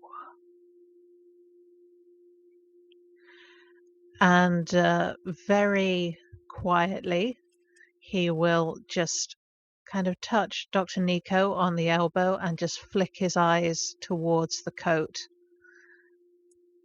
And then when he chooses a chair, he's going to make sure that it's in his eye line when he sits down, to make sure that he can always see the coat rack. Okay. Nico, what do you do? I think Nico has probably anxiously realized that the shop is closing in half an hour and then not just here to have coffee and look at stuff. So he's going to... He stole the coat, so he might try to grab that later, but he's going to go up to Alden, where he's getting coffee, order something for him and Tony if Alden doesn't have it covered, and then check with the barista about whether, they've seen Tommy or Sarah, or, give them their descriptions. The barista has a name tag that says Chrissy Jean on it, and she looks very tired, but she takes your coffee orders and she starts filling cups, and the coffee is making hissing noises as she fills things up, and she just sighs, says, "Yeah, older guy, hot girl, came in together a couple days ago, I guess. Like, we know Tommy. He comes here a lot. Never seen him with the redhead before, though." And she points with her thumb towards a table in a corner and says, "That's where he likes to sit. Last I saw him was 2 days ago, though." Anything weird about that day? We can't find him, so anything you can tell us might be really helpful. Give me a persuade roll. Oh no, that's the one I don't have. Well, if I smile really large at the same time, can I switch it to a charm? Okay. I'll be like, so anything useful you can give us? Okay. As long as it doesn't go with Alden's kind of charm, I I was guess. gonna say, don't worry, I've got this covered if it doesn't go well. He just looks really pitiful in a charming way. That's the angle he's going for. Then thank you for your kindness, Keeper. I am a generous god. Ha ha ha! Okay, with an That's extreme. With an extreme, Chrissy Jean sets the cups of hot coffee down for you, and she sighs and leans against the bar and says, "Okay, look, I don't eavesdrop on people, but it's kind of hard not to hear some things, right?"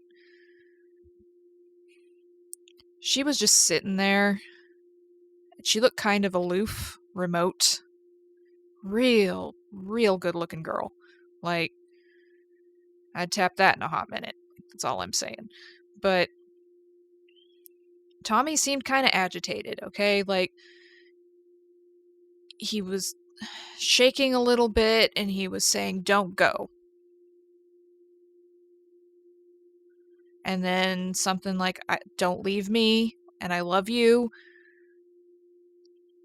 And it's kind of not great considering he's 60 and she looked like she was 19, maybe 20, but, well, I mean, men. No offense. Yep. Nope. Untaken. Yep. It's just, yeah. Yeah, so... You're not wrong, to be fair. She was just really kind of cool. She was not interested or done or something. And then, with the extreme, she cocks her head slightly, says, "She left without her coat." Is it that one over there? Yeah, I've left it there in case she comes back. Or if Tommy comes to get it, but... it's a really nice coat. I don't know why anybody would leave it behind. It's like the kind of thing that you could wear for years and years and years, but it's just there. Is it okay if we give it a quick look in case it can help us find Tommy? Dot is worried sick. Return her coat to her. Yeah, sure. If we find her, yeah. Yeah, sure. Chrissy, can I ask? What did she order a drink? Did she drink when she was here with Tommy? No. Oh. Hate it when people do that. Yeah. Not very polite at all. No. Come and sit and don't even leave a tip. Yeah. Did I mean, is my triple shot on the way? She sighs, pushes it over to you. Thanks, Chrissy. It's been right there, man. Oh, sorry. And he'll take out a significant tip because he knows we're pushing close to closing time. Yes. So while that conversation is happening, Brian, you put in the SIM card and pulled up Tony's pulled up Tommy's laptop. Give me a luck roll. Mm-hmm. See if the computer is working. It seems to be. It's an extreme success. Nice. Okay, so it's not even cracked. It is built to withstand a nuclear blast. And so it's not even password protected, because apparently Tommy was not very good with cybersecurity. So you get into the laptop, and there's a black and white picture of a woman who looks very much like a younger Dot, with her arm through this older man's arm. He's wearing a nice suit. He's only a couple years older than she is, it looks like, but they look very happy. She's wearing a white dress, probably their wedding day. Mm-hmm. And then the file folder pops up for the SIM card. And there's a lot of pictures on here. You have to scroll through a good many of trees at night, houses at night, blurry things that could or could not be ghosts. Probably aren't. Fireworks, the boardwalk.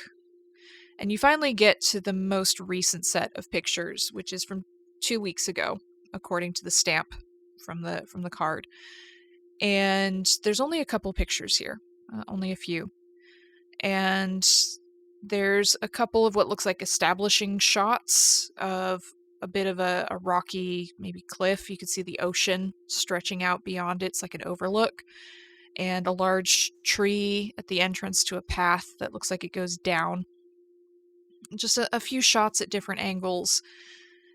And then there's one picture, the very last one, of a different angle, maybe at the start of this path, because there's a bit of the tree on the edge.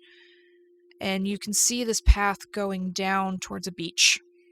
The tide is out, so there's lots of rocks and sand. You can still catch a bit of the ocean. And there's just this blurry form of blue and white moving down the beach. And then there's no more photos. Is there any way of zooming into that photo, the blue and white form? Just enhance, Blade Runner, enhance, and see if you can make it out a little bit, or change the contrast, change the brightness, try and bring it out a bit more. You do a little manipulation with what few tools are on this computer, and you zoom in, and definitely looks like a human shape, but it's kind of dragging a little bit. Maybe it's the blur, like this dragging blur of white towards the water, and then it sort of blurs into the edge of the water. But maybe it's just an effect of the light. Maybe the light he had attached to the camera or something. It's exposure. I'm going to cycle back to the picture of the rocky cliff. I'm going to turn it round to the barista and say, excuse me, is this the hook? Oh, yeah, it's just down that way. You can actually walk to it from here if you wanted to. Right. Thanks. He turns the laptop back. The next thing Brian's going to do is he's going to see if he can do that, find my iPhone thing to see if he can scan around to see if the laptop's connected to a phone at all. It doesn't return anything. Okay. The phone must be off or broken. Third thing. So, Tony, what are you doing? Oh, sorry. So I was going to say third thing. Is there a chance that he can try and get into any of Tommy's emails at all, or messages? Emails, probably not, because those would be password protected. And if he's taking his computer to work, he's not going to leave his Gmail logged in. You do have a notebook and a stack of papers on the table, though, that were with this laptop. Oh, okay. I'm going to check through those. Tony, are you also looking through the papers, or are you just staring at the coat? Now that we don't have to keep the coat a secret, I think Tony is going to get up and go over and get the coat and bring it back to the table. And he'll spread it out and sort of look at it critically, seeing if there's anything off about the proportions. He's thinking, if this Jolene is maybe drugging her victims or doing anything else, and she's keeping something important with her, it's probably not going to be in the pockets. So he will check the pockets just because, but then he's also going to run a finger along the hem, along the lining. He's going to kind of lay it out flat and kind of run his palm along all the seams. He's looking for anything hidden. So when you pick up the coat and bring it over, all of you catch the smell of salt water.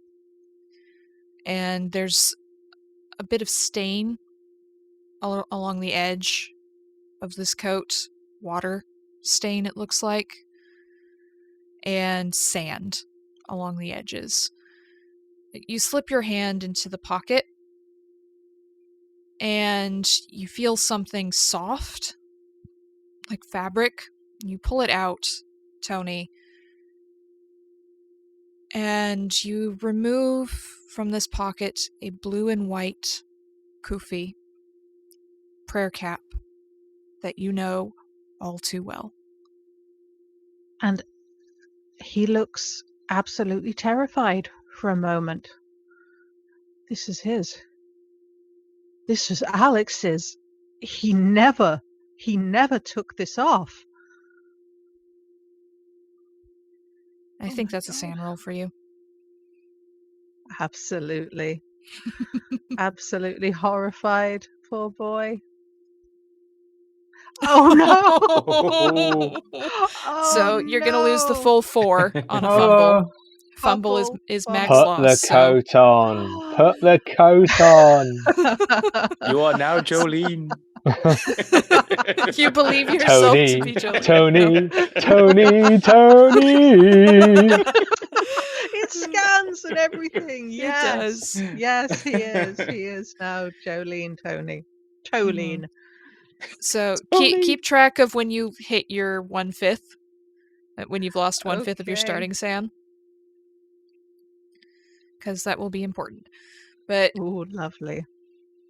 so you just sort of pull back, clutching this coat, clutching the kufi, and you start shaking, I think is your involuntary reaction, and Yeah. crying. So the rest of you Yep. see Tony just pull this coat in and clutch it to his chest, and you see in his hands he's holding this prayer cap, and he is sobbing. Yeah, and he's not used to this. I think if you've all known him on online, I know people aren't always online as demonstrative as they might be in real life, but he's always probably come across as quite emotionally controlled and not somebody to really let go in front of others. But he really is. He's going the full-on snot bubble cry, I think, at this point. Oh man, Where is he? What does she Brian's do with him? Brian's gonna go over and comfort him. He's gonna go, hey Yeah, man, hey Alden man, is as hey, well. hey, come on, hey, it's okay, it's I gotta okay, get come him on, back. it's okay. I Hey, gotta look, get him. look, Where is he? hey, we're all together. We're all together here. Look, we're all here for you. Okay. Tony here has been hearing Alex speak to him We all hear around. we all hear the voices of our loved ones. It's okay. No, I hear no, Rita all the time. he's talking to me. In a more I intense hear way. Olivia's voice too. It's okay. I am not crazy. I heard him. I heard him there in the camp, and then I heard him in the car. No He one's said- saying you're crazy. No one's saying you're crazy. said Look, I it's could be okay. with him. Just you've been through a lot. We've all been through a lot. I mean, this kind of stuff, it messes with your head. Come on, it's okay. Let go of the coat. Come on. It's just some coat. Come on. Keeper, as we go over, the coat's there, and we can smell the salt, and we can see the water stain on it, and all the other hints that we've had. Can I think the player, may have put something in my head, a question to pose to the others, but can I roll to see if my character would? Yep. Perhaps. If it's specifically related to what you think might be the nature of Jolene, then give me an occult roll. It's more about our connection to Jolene, but I'll go with the occult roll. Well, I only just missed it. Is that 93. something one can What do you piggyback mean on? connection? What do you mean connection?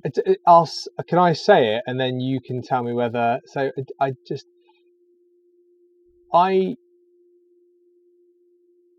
Alden and my wonderful Olivia, we lived in Michigan by the rapids, by the water, and I'm just like with the coat and the salt and the I can hear Brian murmuring about a beach and photos, and we heard also about the surfer's house, and it's just putting it in terms of I wanted to ask the others in terms of where they live. Oh, you can absolutely do that. No roll required. That is something that your character can put together. And I do. I have to kind of like, patting Tony's arm, going, Tony, it's okay. Back home, by the rapids, in Michigan, by the rapid. Where are you guys all? Like exactly where you are? Do you have access to water where you are? Yeah, I mean, Richmond, Vancouver, it's on the coast. Nico? Portland. Lakes? Oregon is on the Pacific coast. Okay. Tony, I mean, do you live close to water? Out of character. So, keeper out of character. I don't know the geography of San Antonio and Texas. Yes, San Antonio has a river, a fairly well-known river running through it. Okay. Yeah. There's a river right through the city. I'm from San Antonio, Texas. And weren't we told that What was her name? The girl. She went off toward a lake, a river. That she was heard laughing. Was that Brian? We were speaking to Jake. Yeah, that was what Jake said. They say they were near a river in a forest or something like that. The picnic at the Powerhole River.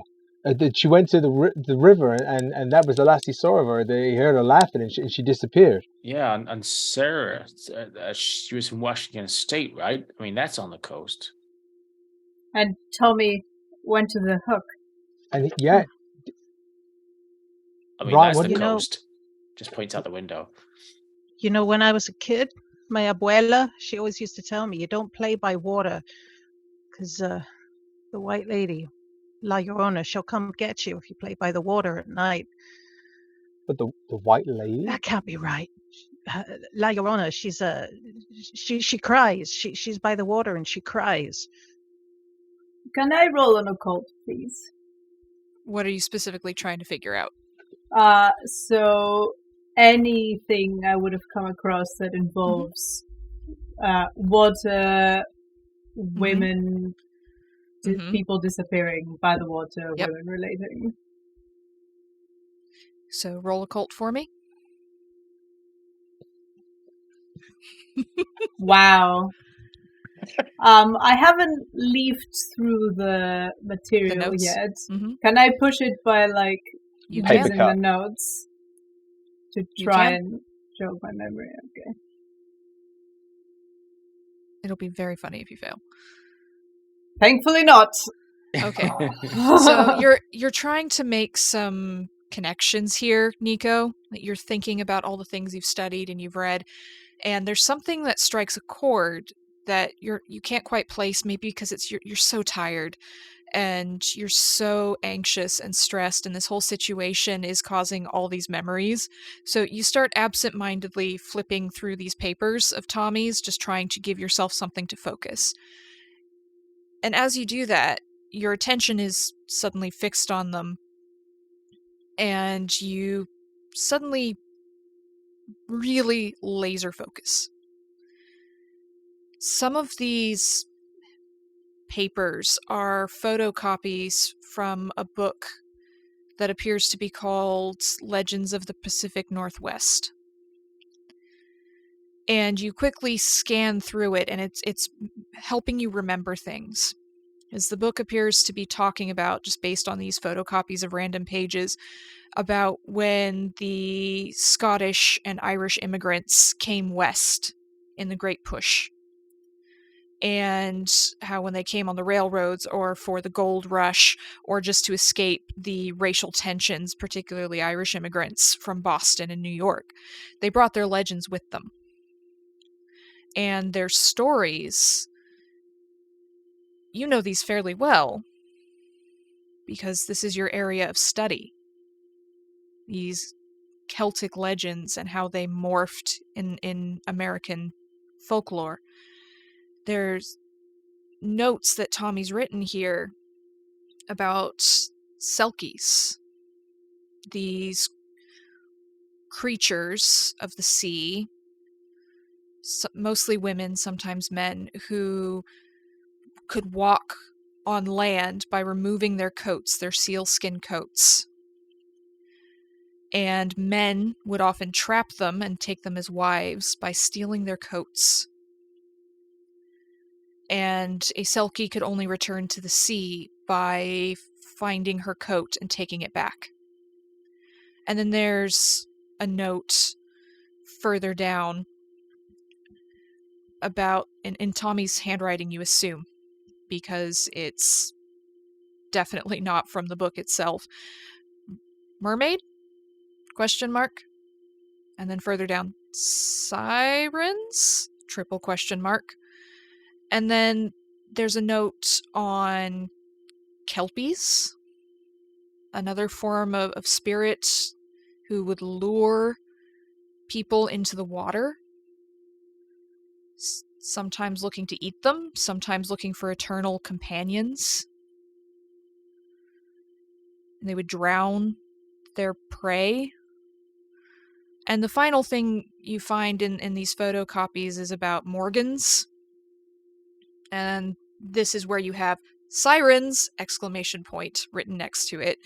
The Celtic version of mermaids, the Morgans, often lived along the coast or near running water, and they would sing to unwary sailors of any gender and lure them into the water and then marry them underwater and keep them trapped there forever, willing or not.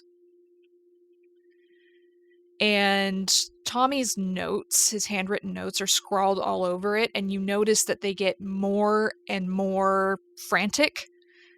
They start off very neat and precise, and then they start turning into huge loops, and they're scrawled across the pages instead of in neat lines, almost as if he's losing his ability to focus. And on the last page, you find the name Jolene written over and over and over and over. A good 50 times. And as you look at that last page, an old-looking document falls out, lands on the ground.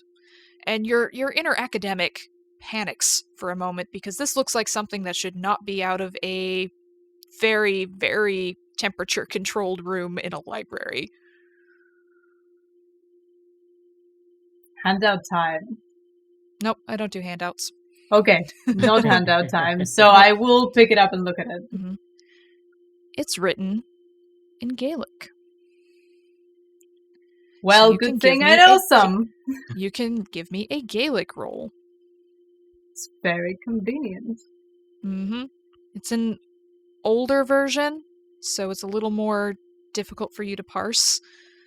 But with a success, as you start scanning through it, the first thing that catches your eye is the name Jolene, which is not a Celtic name from that time period in particular.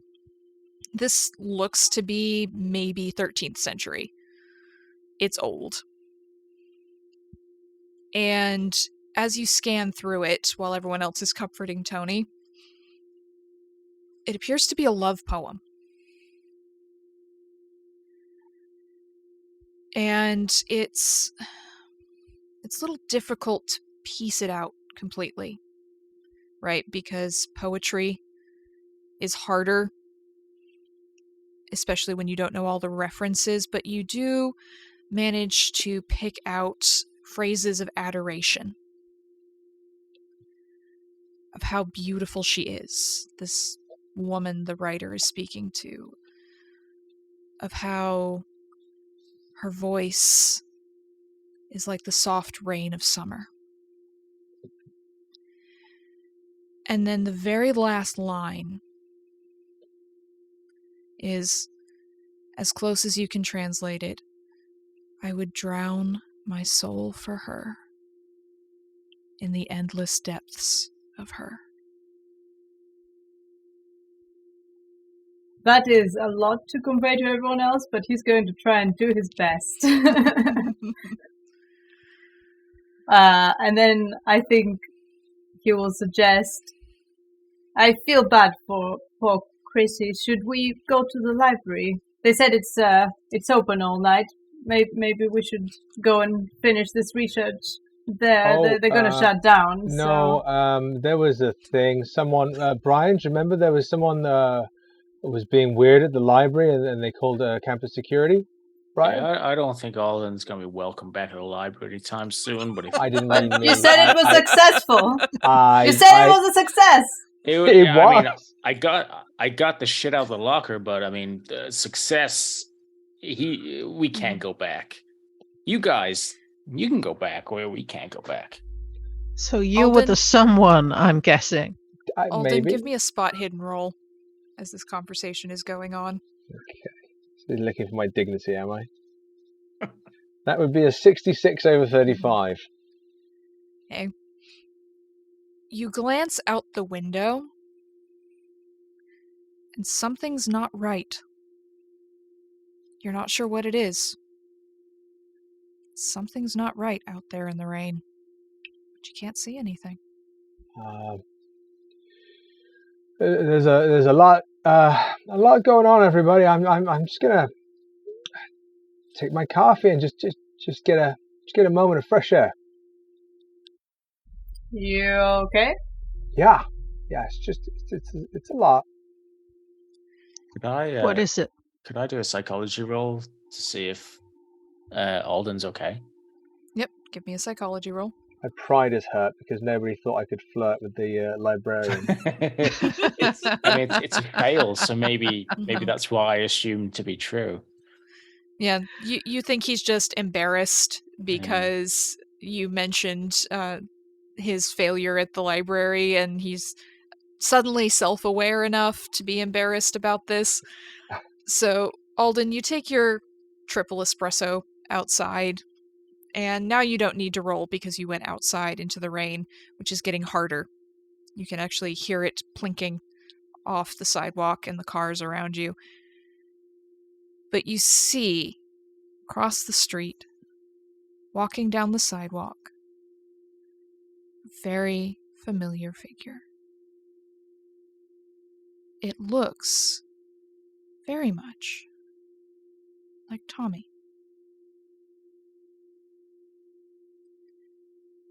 And he is moving with glazed eyes further and further down the street in the direction Chrissy Jean pointed you a few minutes ago. I'm gonna turn and just bang on the window with one hand, and then without going in, I'm keeping my eyes on Tommy, and I'm just almost gonna just flip my head back and just go, Tommy, it's Tommy! Knock on the window, and then I'm gonna I'm just gonna basically jog after him. Okay. So Alden bangs on the window. Chrissy Jean rolls her eyes and buries her face in her hands, but you hear from outside the muffled sound, Tommy, it's Tommy! And then Alden takes off running.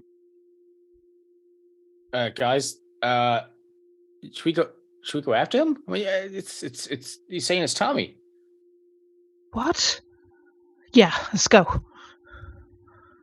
Okay, just let me quickly pack the papers. Okay. Brian and Tony, you bolt outside, seeing Alden disappearing into the rain. Before I do, is there any chance I can pick up something, just like something that I can use in some sort of weaponistic fashion? Why is this Tommy? He's not gonna hurt you. No, but he's a bit freaked out at the moment. Like, just anything. It can be just. You know what? He picks up the camera. He picks up the camera in coffee his hand, spoon, and the coffee spoon, just in case. And he's got his hand just sort of as a sort of improv kind of weapon, just in case something happens. Yep, you can definitely take the camera.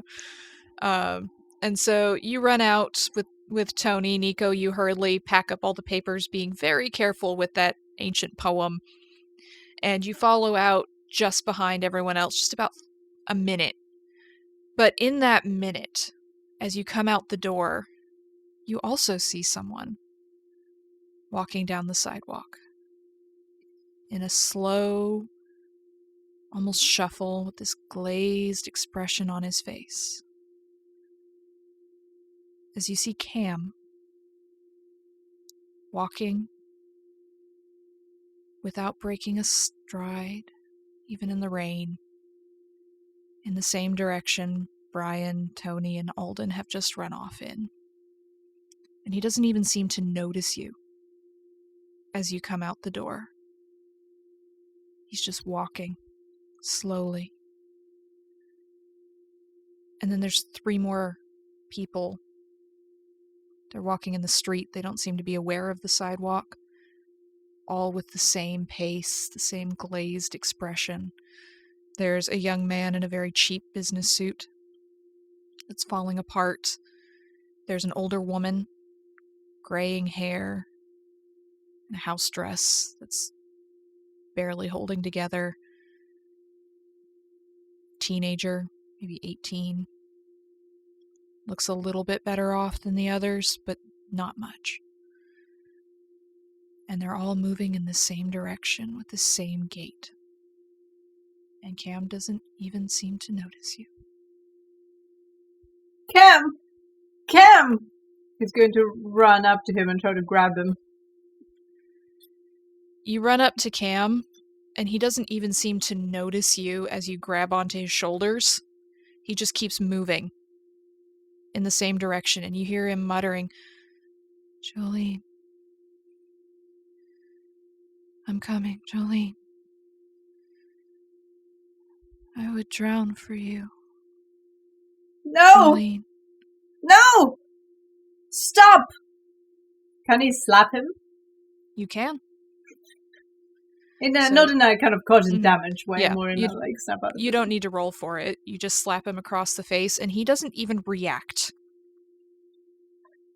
Not a single muscle moves in response. His eyes do not turn towards you. He doesn't turn his head. He just keeps moving. And you see the other three moving in the same direction, crossing the street. Inexorable. Like zombies. Please! Please, someone help me stop him! I have to stop him! Someone! Help! Tony, as you run out into the rain, Nico behind you and then doesn't come up close. The rain has gotten harder. You splash through a puddle as you run after Alden, and as the water splashes up around your shoes and your trousers, you hear, that's right, baby, come on. Drown with me. We'll be together forever. Come on. The one and the many and the one. Come on, Tony looks around. Mm-hmm. He's desperate. He's just like squinting through the rain, and he can't see. And he's looking. He's looking everywhere for Alex, the love of his life, his best friend, his partner, his lover. Where is he? You hear the rain. You hear the voice. You hear the crashing of waves ahead of you in the distance. And the voice is getting louder and louder the closer you go. And Tony follows it. Alden, you chased after Tommy. He was moving fairly quickly for an older man. And he seems a bit more alert than Sarah and others you've seen. He's focused, his eyes are wide, he's shaking, but he takes off into a shambling run as soon as you can hear the ocean. And you come up out of this side street lined with beach homes to an overlook that Brian showed you in the photos. And it's dark and the street lamps are out somehow, but you can still see because there's this phosphorescent, shimmering glow coming up from below. You can hear the waves crashing against the rocks. And you see Tommy running towards a path and a tree, calling her name. Do you follow him? Yeah, I'm almost going to try and get to him. I'm just wondering if I can even try and grab him and stop him. So you run to the start of the path to grab him. Brian, you're close behind Alden. Do you follow him as well? No, Brian's actually going to try and pull his jacket over his head. He sees this whole situation unfolding with Nico and Tony, and he runs back to the car. Mm-hmm. When he gets into the car, and he reverses out of the car park space, and he tries to sort of put himself between a throng of people moving down to the beach. He tries to sort of position it so that they can't really get around, and he starts honking his horn to try and get their attention. You pull out into an intersection, this major crosswalk that people are going across, these zombies almost. And it strikes you how strange it is right now because there are no other cars. You don't see any other people. There's the light behind you from Coffee Vanna, but that's it. There is nothing in this section. But Alden, you run to the path and you reach for Tommy, but then you see her. You see this beautiful woman in a long white dress, wavy auburn hair trailing down her back, beautiful green eyes looking up. And she is so much taller than she should be. She stands in the surf and the waves crash around her feet. And you see the water swirling around her as she almost seems to merge with the water and the waves. And you see these faces swirling in this water and the glittering lights and sparkly pinpricks of her.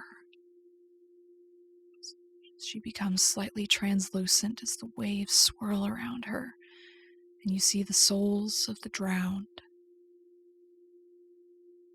singing, calling. She glows slightly, and she throws back her head and smiles and laughs. And her laugh is the sound of the ocean, of a river rippling against the side of a bank, of lake water lapping against a beach, of rain falling on a car roof. And you're going to make a sand roll for seeing an elder thing, as you see Jolene for the first time. Okay. In her true form. That is a hard success. Okay, so we're going to downgrade the sand die. Still going to lose 8. Okay. Yeah. So give me an intelligence roll Okay. to see if you understand what is happening. That is a success. Which is bad. Yeah. This is where you don't want to succeed. So you understand, Alden, as you stop and stare. This is a god. All of your scientific rationality has no place here. And you understand that you never had a chance. Ever. Because how can you compete with a god? How do you compete with the endless depths of the ocean? And this shatters you. Would you like to choose your bout of madness, or shall I roll for you on my custom table? Oh, I'd like to roll on the custom table, please. Can I choose? Wonderful. No, Pete. Okay. Oh, that's a fun one. Wonderful. The Okay. only thing, Rina, that kind of came to mind was, for good or for bad, I think Alden having a moment where there's a level of acceptance that he is seeing the thing that took his wife, took her soul. So I think there is, even though it is horrific, there's a small level of comfort that he is finally seeing what Olivia saw. And as you realize this, you descend into hydromania, which is an obsession with water. You must be near it, touching it, feeling it at all times. You cannot stray away from it. As you realize God is in the water. And that's going to last for a while. And as you realize you have to be near the essence of her, the water that contributes to her being, Tommy runs down the path and he falls to his knees in the surf, and he is calling to her, reaching to her, begging for her. as you start your way down the path. Tony, you go running towards the water. You hear Alex calling your name, and it gets louder, and you hear more voices adding to the strength of his as he is calling you. And you see this same sort of glow that guides you to the path. And you see Tommy kneeling in the water, and you see Alden running down towards the beach, and you see her. And as the water swirls around her and she becomes more and more translucent, you see Alex's face shimmering in the being that is her, calling you, drown with me, be with me. But first you're going to make sand roll. Well, I'm 3 off my indefinite insanity, so I think I'm pretty much doomed, whatever happens right now. Okay, Entirely let's possible. go. Oh, wow, that was actually a hard success. Okay. A 13 against 35. You still lose 6, though, on the Hooray! downgraded. Yep. Yeah. Yep. So you rush towards this path, and you see her, and you understand suddenly why Alex drowned. You know that's what happened now. You know he drowned himself for her. To be part of her. And he is calling you. So I will allow you to choose whether you want to go be with him, or you would want me to roll for a different bout of madness. What would Tony do?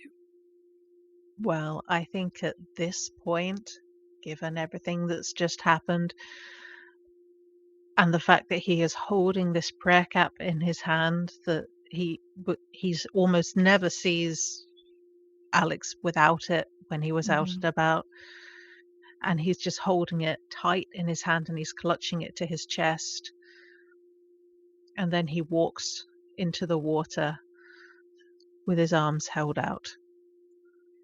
I'm here, Alex.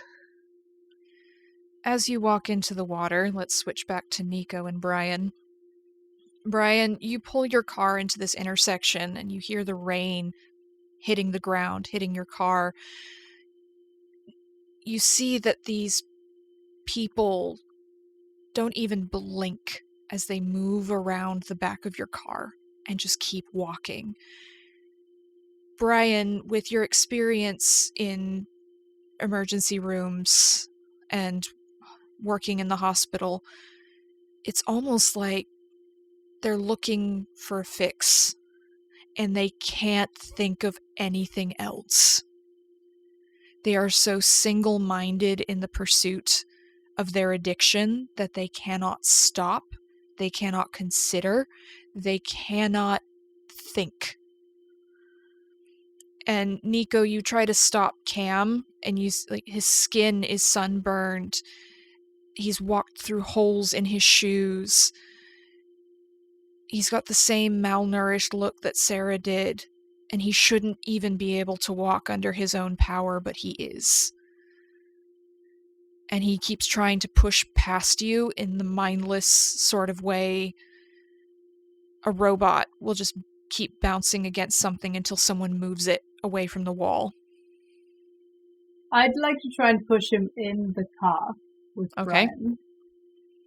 So give me a strength roll. Just this don't is fumble. where I spend all 25 of my luck if I can. Success! Okay. So Brian opens the door and you push Cam in, and Cam is trying to keep moving through the car, but he can't because he's confined in a space now. And Brian, you just hear him saying, "Jolene, don't leave me again, Jolene." And he's trying to push himself through to the other side of the car. I just turn around to him and say, "Sit down! Sit down!" And I look at Jolene. all the people heading down to the singular point down on the beach.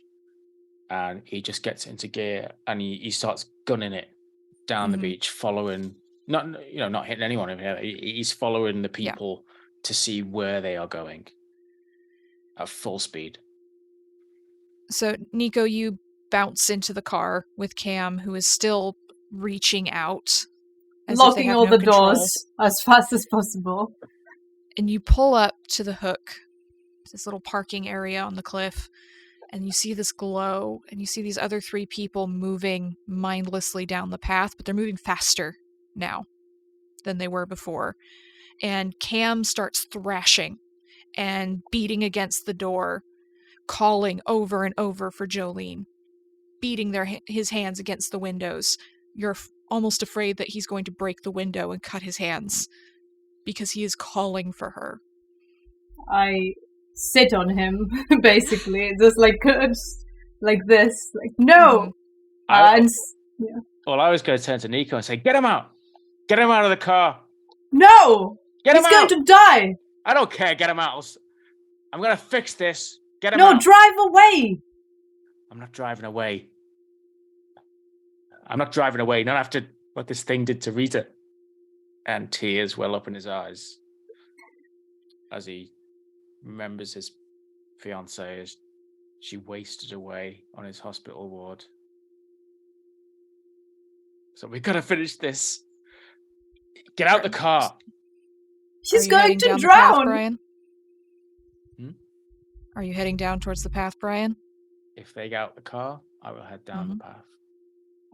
I'd like to get in the driver's seat and drive away with Cam. It's fighting. Roll. Okay, here we go with the PvP. Oh, Knew it was wow. going to What's happen. happening? You're just getting out of the car, right? No. He's going down the path in the car. I would like Brian would like to drive down towards the shape on the beach. Yeah, you won't be able to get all the way down to the beach going down this path because it's a walking path, right? And it curves around a bit. You can drive up to the path, but you can't drive all the way down. In that case, Brian takes a step back. Okay. And he's like, "Okay, I want us to use the car. I can't use the car. Okay, let's get him out the car, and we gotta go down. Let's get down to the beach." No, you can. I'm not going there. I'm taking him home. You can go. I'm taking him home. Fine. And he gets out the car and he slams the door and he starts marching down the beach with the camera in his hand. And he's just like solidly marching down. You make your way over to the path as you hear Nico driving away as fast as he possibly can. And you see Alden standing at the edge of the water, just covering himself and his muddy clothes in as much water as he possibly can. You see Tony walking out into the water, arms outstretched, and you see these other people, Tommy, these other 3, kneeling in the surf and calling out to her, reaching their hands out. And you're going to make a sand roll as you see Jolene. Okay. That is an extreme success. Oh, okay, so I will downgrade that further with an extreme. Okay, you're going to lose 5 points of sanity. Okay. Not doing too bad. Not too bad. So you still need to give me the intelligence roll, though. Oh, I do. Because you lost 5 at one go. Oh, dear. It's a success. Oh, that's not good. Oh, that's marvelous. It's a success. Oh. It's a success. Oh, shit. Oh. Okay, so I'm going to roll for your bout of madness, unless you had an idea that you would like to go for. No. Okay. All right. So this one's fun. And it works perfectly well with what you're already doing. Brian, you are the only one who can save everybody. You are the hero of this story. You can stop everything. You can save everyone. You can fix it. Only you can do this. You are the hero. You are going to best the monster in the best heroic tradition. What do you do? How far is he from shape, the figure that is Mhm. Jolene. About 20 feet by the time you get to the end of the path. He's going to run in the sand. He's going to run as fast as he can. And with all his might, he's going to try and belt her in the head with the camera that he holds in his hand. You're going to hit the ocean in the head with a camera. Yes. You got this, bro. Okay. So you run up to Jolene and you hit the camera into her head, and you feel your hand passing through her skull, if she had a skull, into the ocean, the water. You can feel something nibbling at your hand, at your skin, like little fish biting away at you. And you just hear all around you, "Oh, you're so cute." And then you start to hear a song bubbling along the ocean. All these voices singing together as Jolene becomes more and more translucent. And you hear this full voice singing out to you. You're going to make me a power roll. Okie dokie. That is a very big fail. She's so beautiful. You need her, Brian. It makes so much sense why Rita wanted her. You have to be with her, Brian.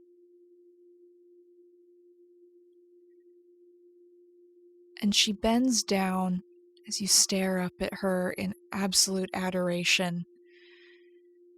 And you feel just this cold, wet kiss on your forehead. Somehow gentle, but unknowable. And she says, "Not today." And she looks at you, Tony. She looks at Tommy kneeling in the surf and the other three. And she pats you on the shoulder, Brian, and turns, says, "Well, if that's what you sweet things really want, who am I to say no?" And she begins to melt into a wave as it comes crashing up on the shore, and it envelops Tommy and Tony, the other three, water pouring into your noses, your ears, your eyes, the sound of a million drowned voices calling you, singing to you, drawing you to her. And Tony, you're with Alex. You're with the others. You are the many in one. You are with her. That's all you're ever going to need. And to put a coda on everything, Brian, she left you. She disappeared into the ocean. And you need her. You have to have her.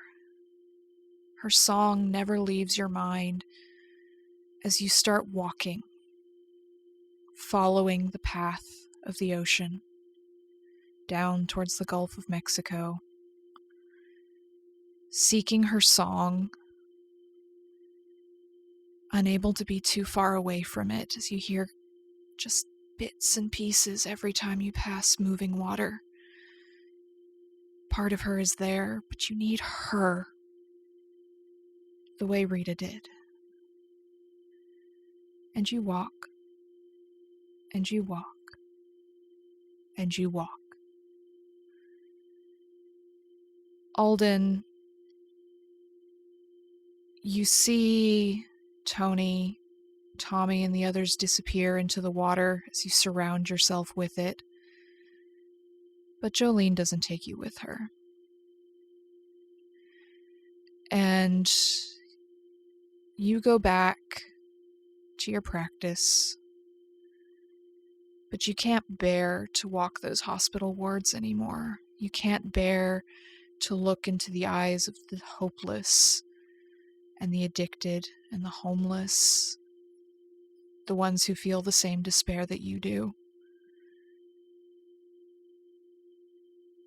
And you go out, seeking new purpose, new something. But every time you hear moving water, your heart feels cold. And you hear snatches of a song. It doesn't infect you, but it echoes, reminding you of what was. As Olivia's wedding ring grows colder and colder on your finger, every time you touch it, until you can't bear its weight anymore. Nico, as you start driving like a bat out of hell, out of Santa Cruz, Cam stops throwing himself against the window of the door of the car, and you hear one anguished cry, "Jolene," as he begins to convulse in your back seat, bones cracking as he shakes and falls against the floor of the car. And you pull off to the side and you try to stop it, but it runs its course. His ribs cracking and breaking, his eyes staring at the sky as the rain pours down his face. He slips into a coma. And you never go back to work, because you can't. Not when what you've seen has shaken you so much to your core. And you sit by his hospital bed, and the days turn into weeks, and into months, as he slowly, inevitably, slips away. And that is where we will end this game. Thank you all for listening. Thank you to my wonderful players, and hope you never meet Jolene. Oh my goodness, that was dark. Yeah, That was so awesome. good. Oh, Wow. So I survived the game. I Well told done. you it was survivable, If but there's there one are Yeah. worse thing things about than living dying. There's one thing about living in Santa Cruz I could never stomach. It's all the damn sirens. All the damn sirens. Everywhere you turn. Y'all caught the Lost Boys reference, right? Yes. Yeah. Boardwalk Yeah. vampires. Yeah. Yes. yeah. And Us, I think that was set there as well, wasn't it? Yeah, Yeah, Jordan it was Peele's on the film boardwalk. Us. Yeah. That was great. That was really good. That's very Mhm. cool. I think one of my favourite moments, Rina, Mhm. genuinely, I think it was because, excuse me, it was really well paced in terms of like the investigative drops. So I think there was a moment where we were all kind of doing that thing where we all kind of had squinty eyes going, is this the thing with the water and Everyone the clicked rain? it sort of at the same Mhm. time with me, and they were like, Yeah. "Oh, water, Everyone, rain," and yeah, and it was nice because I think that's with a lot of scenarios you desperately really want these investigative beats. Yeah. Because you want, as an investigator, you want to find clues and solve the mystery. As a keeper, you want these beats to be found but not put together too quickly, and you want your players to enjoy that. And I think I felt very much that was the case with this, that there was a moment where we sufficiently got these kind of beats and then kind of went, wait a it's a really minute. clever way of doing it. Yeah, definitely. Hiding it in the character's place of residence. Yeah. It was Yes, a very that subtle, was so very clever good. thing. Yeah. I thought that was very Yeah. good. Yeah. And how the hook was so myths- strong Yeah. It as well. was. It really was. because, yeah. And Dot was so nice. She was like the nicest NPC I've seen in a very long time. The thing about the song, right, is that the singer is not calling Jolene a bitch. She's not screaming at her. She's this worn down, quiet woman begging this beautiful other woman, like, please, just like appealing to her humanity, right? And she's talking to her like another woman, not, I hate you, you're a hoe, like any of those things. And so that was kind of the inspiration for Dot, right? Is just this quiet woman, all she's ever had. She doesn't hate Jolene. She doesn't think she's a gold digger or anything like that. It's why she talks so calmly about her. She just wants her husband back. Yeah. And so I get very tired of the woman against woman kind of narrative where they're all fighting over a man kind of thing. And so I really love in the song that they don't do that. That she's just asking. And so that's where we went with Dot. Yeah. It's lovely. Was there anything we missed in terms of kind of like research phase or how to get the people back? Was there even a possibility of? So the possibility is there if you throw the coat on her. That is the Selkie's coat. Yeah. Hence the reference to the Selkie. That makes sense. In this case, like putting her coat on, because the one bit you didn't follow up on, not everybody does, it's not necessary, is that Jolene takes on a different human form everywhere she goes. Yeah. And she takes on the form of a woman who's drowned. She takes their body. And so every time she leaves town, so 2 weeks after someone goes missing, they find that woman's body because Jolene's left it. But she needs a human form in order to exist. And so whatever their clothing is when she takes them is what she uses as her form. So if you take that piece of clothing and throw it back on her, she melts into the ocean and it breaks the connection. So I was seconds away from doing that. So close, right? Who did the blue trench coat belong to? Lorena. The body she was wearing. Yeah. Oh, it wasn't Alex, actually. Yeah, so it was Lorena's body, essentially. Lorena drowned in the river, and Jolene was slipping through at the time, so she took on Lorena's body, and Lorena's body will be found on the beach in 24 hours or so, because Jolene has ditched it. She doesn't need it anymore. So, and that's why she left the coat behind as well. Nice. So it is possible to save Tommy and the others by breaking that hold she has on the real world for a bit. She'll pop back up in other towns and she'll addict more people, but anyone who's currently addicted to her will lose the addiction. That's cool. I just wanted to run her over in a car. I can see you building up I was just to like, that. I was like, I want to fucking run her down. I think it was when Hedge play tested this. Someone, and I think it might have been Graham from the Nook, ran their car off the cliff after essentially turning it into a Molotov cocktail. And tried to set the ocean on fire. To be fair, he was in a bout of madness at the time. Nice. I think Graham Patrick's always in a what bout I was of aiming madness. for was just to drive it down, but I was like, okay. Well, you can't drive down the path because the actual path is kind of windy a little bit, and it's also a walking path, so it's not wide enough for a car to get down. So you can drive it over the cliff, but you can't drive it down the cliff. So, how significantly different would the scenario have been if Alden had managed to successfully woo the librarian? So, in terms of his happily ever after, well, got remarried. That's the little. If you survived, you could have remarried. You know, she might have asked you out for coffee. I don't know. I think she was a softie at heart. The way I write scenarios is I make all the clues movable. So if you don't succeed in one area and there's a clue you definitely need, it'll show up elsewhere. So if you successfully get Miss Barami on your side, she might show you what Tommy was working on, which is this old Celtic book of stories and poetry.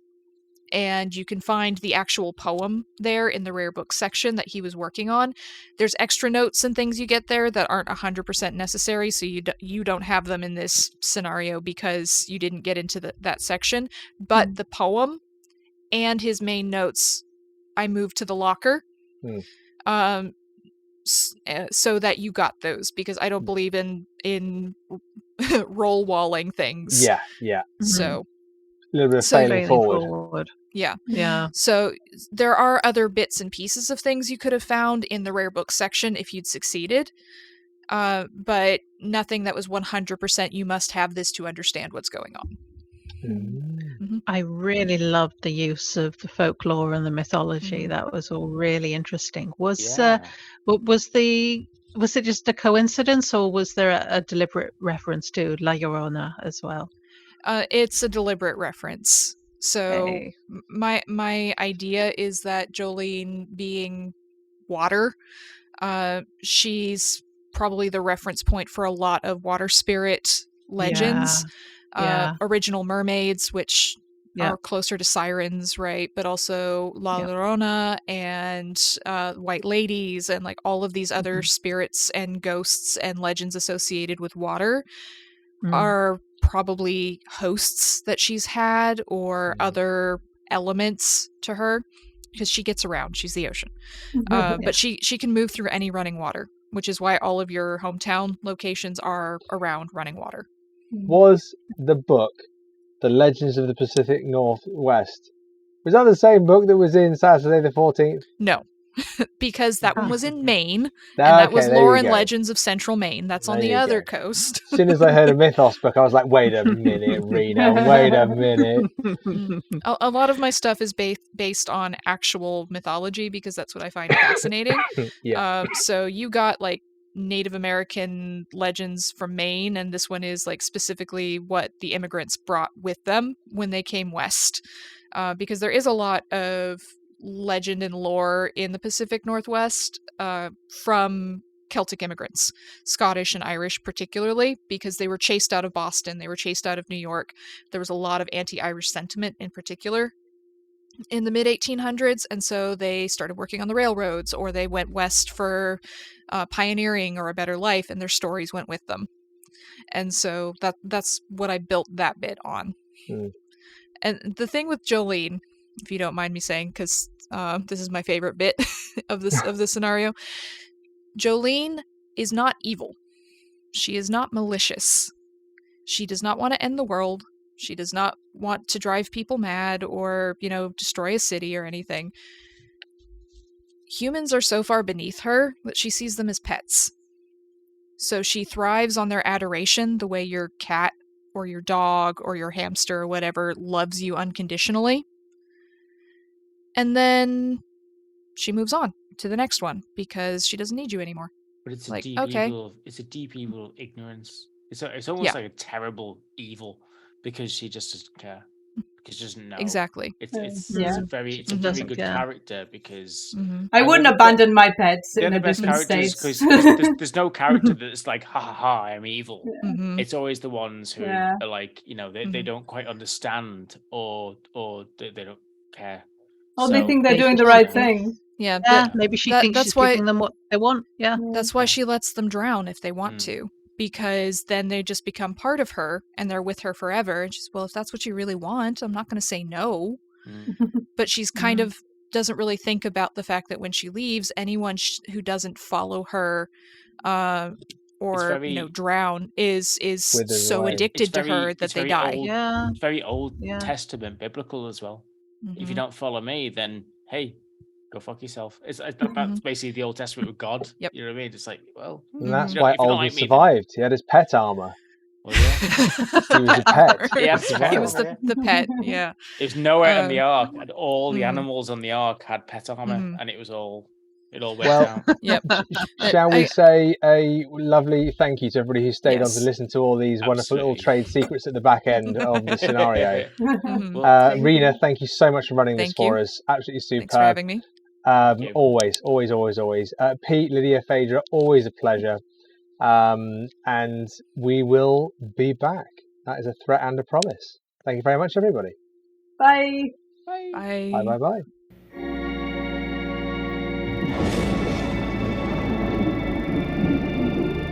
Don't forget to like and subscribe to our channel and support us on Ko-fi. That's ko-fi.com/Miskatonic Playhouse.